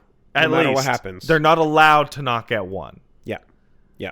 And God forbid a fucking Reverge Labs logo shows up on that list. But anyway, not even once. Anyway. You also see that like only 6 companies total have ever really had games at this fucking event. But it's really interesting to see the shape of things from 5 Capcom games turned into what it is now. And this is the state of fighting games. And yeah, last year was nuts. Arxis and Nintendo outshowing what is ostensibly in a lot of people's minds a Capcom event. Yeah. it's an interesting breakdown when you remove the game titles and you put the companies in. Yeah, it is pretty. It creates a different feeling. Yeah. Of how we've progressed over the years. You get to go, oh, cool, French bread's on there. Oh, wow. Yeah. Then you put genre, and then you just write in anime or not anime. And then, now or an anime or real. Anime, real, and Smash. 3D, 2D. 3D, yeah. Anime, 3D, real, Smash. The most disrespectful. And then the final genre of Virtua. Or either that or a sombrero. Yeah. Yeah. Hey, sorry if the stream died and you missed the last couple seconds, but catch it on the MP3. What do you want me to tell you? Sorry. Suck it. That's what Woolie's saying. Twitch He's telling you to suck it. Twitch does it sometimes. I can't help that. Can't believe you told people to suck it like that, Woolie. Well, hey, man, if they're listening to the MP3, they're champions. Yeah. They didn't miss anything. They're sucking it down through their ears. Think about it. So, that took up some time. So, there's some other quick stories we can just really Let's blast through these. Get through real quickly because we put the egregious shit up front. I'm fucking hungry as shit. Yeah, I'm pretty starving as well. Yeah. Hilariously, Plague Inc., the awesome, fun game that I've spent some time playing, where you have to take over the world and use your fucking plague and your diseases to run things. Due to a change.org petition and a tweet in which the developers said, all right, fine, if you blow this shit up, we'll do it. Yeah. Anti-vaxxing will now be a buff that you can use to keep yourself from getting diseases in Plague Inc. Themes through... No, it's the opposite. No, it's not. It's literally the other thing. Please, petition is to put anti-vaxxing as a buff. Yeah, to your disease. It makes it easier for people to get sick because they're not vaccinating against the plague. Well, either way, it is hilarious and good on them. Themes through gameplay. There you go. They have agreed because the signatures have been reached their quota, and now easy mode has been unlocked. Easy mode is now selectable. Oh, man. Yeah. So we got that going down. That's funny. We got Pokemon Sword and Shield and a bunch of people doing their best. Scottish accents. Yes. The Scottish girl Pokemon trainer is the best character that Nintendo has ever not actually created. Ever. This trend of Nintendo not creating characters is becoming a thing. Yeah, totally. Between like we're hitting peak. Nintendo had nothing to do with this, but it's more popular than the original game itself. It's the hat. They just put the hat on that character, and guess what? The voice comes out. Slag. The voice comes out. Is the Pope Catholic? You cheeky tot. This is fucking... England is a silly place. The UK is a silly fucking place. Yeah. And I want them to... They're never going to turn into it the way that we want them to turn into it. But, like... I just... All I saw was that video where they're, like, leaked footage of the whatever region. Of the whatever... it's a guy walking and they're like, mate, you're going to take it out an emu. No, an ostrich. It's not an ostrich. It's a fucking emu, you cunt. That's Pokemon. That's fucking Pokemon. It's a fucking emu. I look at him, and they get up close to it, and he's just going like, yeah, cunts. It's fucking great. This dude's got his Pokemon out on a stroll. That's the best. Yeah, it's the best. It's a real video. That existing for Pokemon Sword and Shield is fantastic. Yeah, they announced a new Pokemon game. It looks good. Yeah, looks like the game they should have made 10 years ago. Great. Good. But it still also looks like a build off of Pokemon Go, because it is. Well, and Go looks like a build off of X and Y, because it is. So you're not quite getting the full-on Unreal Engine. Clemps put out a video talking about how boring the Pokemon models are, and he's completely right, because they're all essentially in their T-pose. All of them. All the time. And it's like, come on, guys. You want to... Come on. I know it's a lot of work, but it's literally the only game you motherfuckers make. Come on. Yeah. No, a big 3D world where the trees go over your head is not going to exist. It looks very pretty. Very pretty. And it looks very, very British. I hope the logo animals look just like that. I hope that's exactly what they look like. Yeah. I want a big fucking shield with legs and a dog head. What is that? But what about Aegis Slash though? Yeah, what about them? It's both. Nah. It's fucking both. Yeah, whatever. It's an email, you fucking cunt. Oh, that's great. It's so good. Anyway, so we got The that. time to mock the British is upon us again! Pip, my Pokemans! You fucks. Production of the PS Vita has officially ended. Well, that's, 9 years. That's longer than I expected. There you go. It was the tail end that the PS2 almost had there. I want to say. But unlike the PS2, it was propped up by creepy anime games like Conception. Vita means life, but life comes to an end. Yeah. And all things must pass. So too shall the Vita. Come on, Vita 2. Word on the street is that Octane is the new hero coming to Legends. He uses the stem power from Titanfall 2. And he's got a jump pad that's going to make the whole team bounce really high. That sounds wacky. I can think of a lot of reasons why you would actually want that a lot. I can think of spots on the map. Yeah, that is just like in particular. I want to get up there without using the fucking thing because everyone's pointing their gun at it. But the real question is like how much directional influence / how easy of a target are you going to be while you're up in the air? Well, the question is the jump pad like the relaunch point? Is the jump pad ejecting from a Titan? Yeah, maybe. Yeah, maybe. It might be ejecting from a Titan. Yeah. If you want to take things that exist and put them into Apex, you've got stim as a stim. Tactical? Is it the stim? Tactical is he's got the tactical is the stim, but the his passive is healing over time. He just heals faster? He heals. Oh, he heals at all. He heals, period. Oh, that's really good. But the stim takes damage. Yeah. Okay, that makes sense. So you stim you stim and it hurts you, but then you hide and it heals. That's cool. That's a good kit. Yeah. I like that. Interesting. It's interesting. Healing. Pills here, man. So that's what's going on. You know why Ultimate got a spot in EVO? Because Masahiro Sakurai works until he's fucking sick, and we last heard that he passed out from fatigue because he would work himself over 40-hour shifts almost with barely a couple naps in between them. Yeah. Well, now when he gets sick, he drags an IV drip into the office and plugs himself into it so that he won't have to stop working. Fire him. I'm dead serious. Sakurai literally brings an IV drip when he gets sick so that he can continue working as normal. That is mental illness. That is absolutely working yourself to that degree. We just had a story about is being sick, being ill, and you need to get him out of the workplace, period.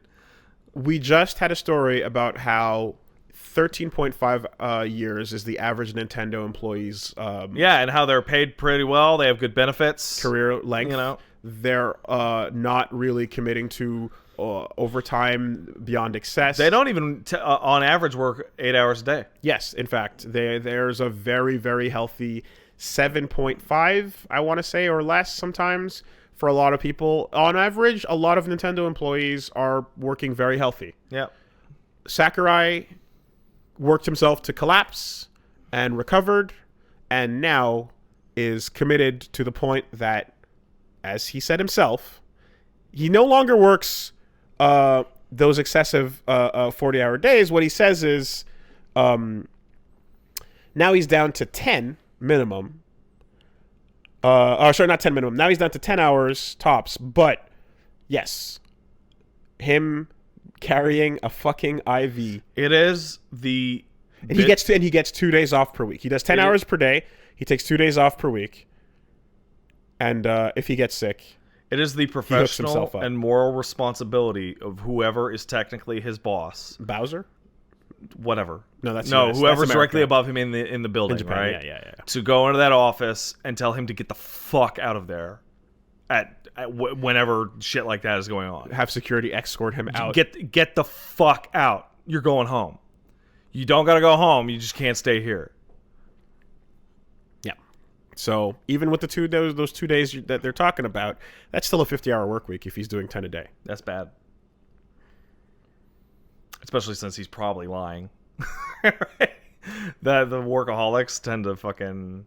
He also had fucking wrists that his went to arms shit, exploded, yeah. like Liam. So, due to his own stuff. Now, the story that came out the other day when this was... who was talking about overworking their employees the other day? What game was it? Rockstar? Maybe. Was it Rockstar talking about Red Dead? Maybe, because they did. Yeah. So I want to say that happened, and like... The difference that was months ago, by the way. Yeah. You threw me off because you said the other day. The perspective on that, where you're taking someone talking about how the team is doing that, and it makes it like you're not describing yourself. You're describing this is what other people that your employees are. These are your employees that you're doing to them. Almost is the way that comes across. In this case, this is Sakurai just volunteering the information. Yeah, 100% himself. Yeah. That he does to himself, and it's a different feeling from it, but it ultimately results in the same conclusion, which is you need to fucking stop. That Red Dead series of interviews, there were a lot of interviews with people about that, and there was one that really stuck out to me where Rockstar was actually... The culture was like, you got to come in, you got to be working, got to get scene working, right? But at the same time, the company was like really accommodating with some stuff, and there was one particular incident that like fucked a bunch of people up, like it threw them perception wise, where they're like, hey, we know you guys are working a lot of hours in the office, so we're gonna offer a laundry service where we're gonna pay it free of charge. People go to your house and do your laundry, and the overwhelming consensus was like, are you fucking telling me that I'm not gonna have enough time to do my own goddamn laundry? Are you serious? What is the message here? What the fuck? Right. That's screwed up, man. Now, like in a Google campus type of way, it's like, oh yeah, but we've always had like fucking lifestyle insanity levels of coverage for whatever you want to do. So it's almost like, if you already had that level of stuff available to everybody, then it wouldn't be that big of a deal. But if this were something that you were rolling out in your otherwise normal office, there's only one way to take that. It's like, well, you should be working a couple extra hours a day, dumbasses. Anyway, really quick. So there's that about Octane. There's that about Sakurai. There was a heads up, more of a PSA. There's going to be a Mortal Kombat online stress test in March. Cool. So March 15th to 17th, if you want to get your hands on MK11, you're going to be able to do so with their online stress tests. Be aware that the thing might fucking break. That's kind of the point. That's the whole point. Exactly. It's not a demo. It's to see if they can handle the network. They did a little thing that I thought was really smart, which is they're making... NetherRealm is good at listening to people with changes, and they made a really complex situation much simpler now, where meter burn used to be in the old build was like button-specific things with each move that would change from move to move, from character to character. That sounds like shit. And now it's just back to being do the move and press meter burn. Good. In this case, interactable, and then that'll be it. So they fixed that based on feedback, and that's a really smart thing to do. Yeah, that's about it. This last one here is like, whatever. What would it be? You will never know. Actually, no. It's we can just really quickly, because I like the character. What's happening? I like the character. I think it's cool. I like Shinobu, and Shinobu's coming as a playable character to No More Heroes. Travis Strikes Again. And okay, she's awesome. She is. Game she's is still, fantastic. Unfortunately, pretty repetitive. But she's got a fun trailer, and if you're interested, you can check that out. And I'm sure she's going to get some cool cutscenes and story things, because Shinobu is rad. All in all, she's great. Let's take some letters. Hey, if you want to send a letter, email, message to us at this here podcast, you would send that to castlesuperbeastmail@gmail.com. That's castlesuperbeastmail@gmail.com. Then we'll have Wooly skim through a couple of them. Might answer yours, might not. And then it'll sound something like this. Dare Cliffy be takedown cast. Hey, what up? He deleted that fucking tweet. I noticed that. Yeah. You reached in there. And What a bitch. Dare Cliffy be takedown cast. I give names to my PC as a fun way to identify which one is which, as I tend to keep the theme of naming them after hip-hop producers, Yeah. i.e. Dre, Igloo Host, Clams Casino, etc. I thought this was a weird thing until Wooly referred to his PC as the Vector Cannon. Yeah, that's good. That being said, what other names do you have for PCs or other inanimate objects, and is there a theme that revolves around that? Regards, Guillermo. I'm the wrong person to ask on this. I've had a history of naming my computer or my hard drive specifically after moves. Right off the bat, I've done Galactica Phantom. I've had a hard drive named Galactica Vanguard, Tetsuzanko, Yozansen, Vector Cannon, Raishin Mahaken, Seishuzen Godanzuki. Although my most recent one has been Why Won't You Work? That's my favorite one. I went over to his old place, and he was in not device manager. He was in like connected devices, and there was some fucking device that the icon I didn't even know what the fuck it was. It was just called "Why Won't You Work?" And I went, "Why'd you call it that?" And he said, "What do you think?" I'm like, "All right." That's been around for a while now. Yeah. My desktop's name is Desktop. Okay. My headphones are called Pat's Headphones. Okay. Creative. Very. Thank you. What's up, guys? Norbert says, just writing in with a quick question. What are your real-life speedrunning techniques? And I don't mean biting a bullet because that's just like quitting the game. Mine is chaining chores for maximum efficiency and doing all my sightseeing on rollerblades. Don't forget to sip that fresh energy and stay pumped. I'm sure I have some. It's hard to think of them at the moment because they're usually mundane tasks. But I definitely know I like to option select situations as much as possible. Mm-hmm. If I have to do something or find something or such, I will try to do two things at once in certain ways. So I know, like, if you're trying to catch a cab, especially in the pre-Uber days, you don't catch a cab standing on the street looking for a cab. No. You walk to an intersection. That's right. And you catch a cab on an intersection. That's right. So that you double your chances. You option select it. Mm-hmm. Depending on the way, if it's two-way streets, you're quadrupling your chances. Right. Again, prior to the Uber world, this was how you do it. Yeah. And there's things like that I can't quite think of now, but that's one that I would do constantly. Do all your bathroom stuff in the shower. Just all of it. Speedrunning. All of it. It's faster. Sequence breaking. Yeah. Don't do that. That's disgusting. Eat dinner out of a Frisbee. That is fast. I don't know. I tend to try and do things as sequentially as possible, even if they take longer, because I have to. So I'm not very good at this. Yeah, it's it's like there's mundane things that I've just incorporated that are faster due to laziness, but I can't. I don't know. Hard to say. The number one speedrunning technique, I guess I would say, is that if you have multiple tasks, do the hardest one first, because it will allow you to prepare the extra time that you need in case shit goes wrong or doesn't work. Oh, I've got one. I've got an actual speedrunning one.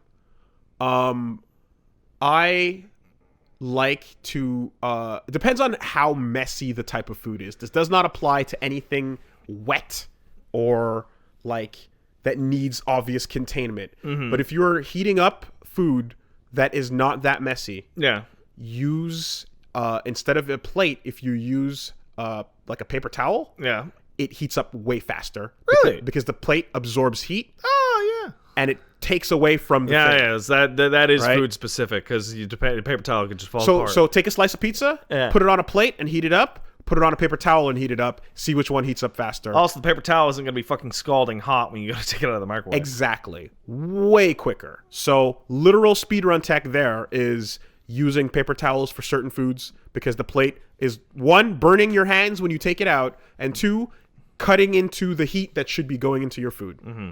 That's real tech. Don't do it for fucking soup, obviously. No, that'll be... Well, I mean, how, even? Yeah. So. There you go. That's a good one. Yeah. Anthony wants to know, Dear Green and Orange, what's your favorite quote from a real person or a fictional character? There's a lot of quotes I like. It changes from time to time. If you're going to go fictional character, it's going to be Eliza Cassan from the end of Deus Ex Human Revolution, which is, it's not the end of the world, but you can see it from here. Go for a real quote, it'd be the entire monologue about Carl Sagan's pale blue dot and the nature, this infinitesimal tiny speck. I absolutely love that part. You can go check it out in the Carl Sagan audiobook of Pale Blue Dot. It's fantastic. I have a lot of them. They change from time to time and from moment to moment. So I don't know. Every time you ask me, you'll probably get a different answer. But the answer right now is going to be, as the air is to a bird, as the sea is to a fish, so is contempt To the contemptible. to the contemptible. Yeah, that's a good one. So it is written. Let's see. William Blake's a pretty decent poet, I found. He's all right. Let's take one right here with this. Mago says, Dear Lord Chewington and Fuckfacestrick the Fourth. I'll live with that. After Wolves Jet Set Radio LP, I was reminded of how many secret characters in games that game and its sequel has. As a kid, unlocking new characters was always one of my funnest things to do in games, and it felt like a really cool bonus. I've noticed modern games don't really do that because of DLC. Yeah. Do you think this will always be the case moving forward? What are some of your favorite unlockables of all time? Thank you, shitlords. Unlocking DMC2's Trish is the only part of that game that is worthwhile. I'm serious. Big ups to the Upside Down Castle. I don't think that feeling is ever gonna happen in the same way again. And unlocking like Castlevania characters is really cool. Yeah, I think that reveal is great. I want to say it was probably up there with those who experienced the unlocking of the Kanto region in Pokemon Blue. That's probably the best, right? Or Gold and Silver. Gold and Silver, yeah. That's probably the greatest ever. Well, it's the same type of thing. It's the Upside Down Castle again, right? Virgil in DMC3 was rad, although I already knew about it at the time. And a lot of people got to have him immediately. So if you had a Dante's Awakening save file, you just immediately got him. Yeah. But fucking good shit on beating the game and then getting the rest of the game. Yeah. That's always radical. A really good feeling. Will that be DLC from now on? Yes, it will. Yeah. Sorry, but that's the end of that. It will. It's just not getting fixed anytime soon. And lastly, Dare Chewy and Fuckface. Do you know of any celebrities who are fans of pop culture or of things that you would like to see them portraying said character? For example, this podcast discussed The Last Dragon a couple times, but did you know that Busta Rhymes made a music video for Dangerous where he had a skit where he played Sho'nuff? That's awesome. Are there, or conversely, are there franchises and characters that you'd never want to see fans make, such as Megan Fox playing Kitana? That's hilarious. I didn't know she liked Kitana. Yeah, I think a dream casting role would be Ryan Reynolds as Deadpool. Well, you can't say that one anymore. That happened. Well, you'd have to say something stupid like Ryan Reynolds as Pikachu. Yo, Pikachu's gonna say fuck in that movie. That movie's... But we all know that Ryan Reynolds is it's a second place choice to what we all wanted. And he turned it down. Yeah. But he's still doing other cartoons. Damn it, Danny. So he's down for animated shit. He just wasn't down for Pokemon. Danny's really, really clearly Yo, if Danny down. was there, Pikachu would say fuck for sure. Fucking sucks. It's gonna be a PG-13 movie. That means they get away with one F-bomb. And that Pikachu can talk. He can say fuck. I got a current one. Yeah. Lady Gaga. Yeah. Bayonetta. Yeah. That's me dusting my hands off because we're done. Done. What's coming up? What's coming out? Let's see. over on the stream at Angriest Pat. That's a Twitch stream.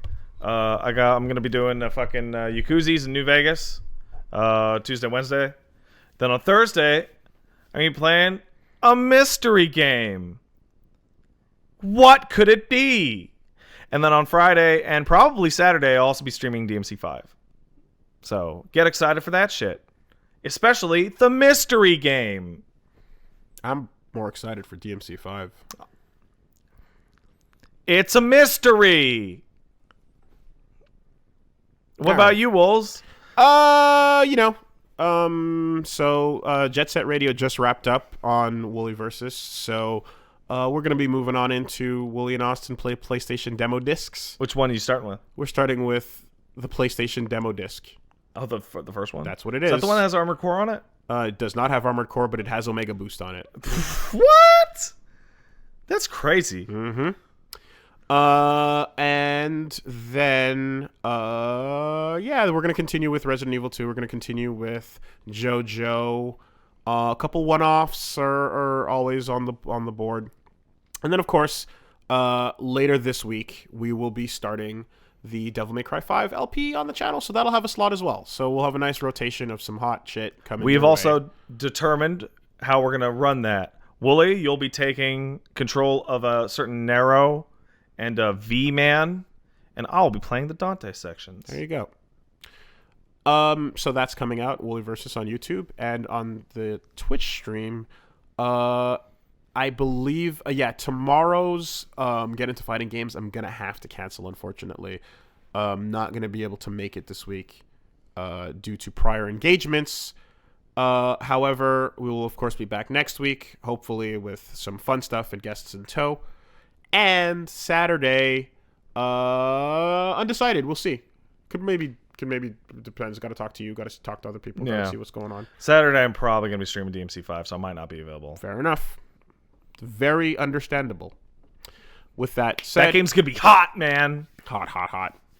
Expectations will hopefully be exceeded. Is that the biggest talk ever from anyone other than like John Romero? Like, did anyone ever come out and be like, "This is going to be the greatest game ever"? Or Ken Kutaragi.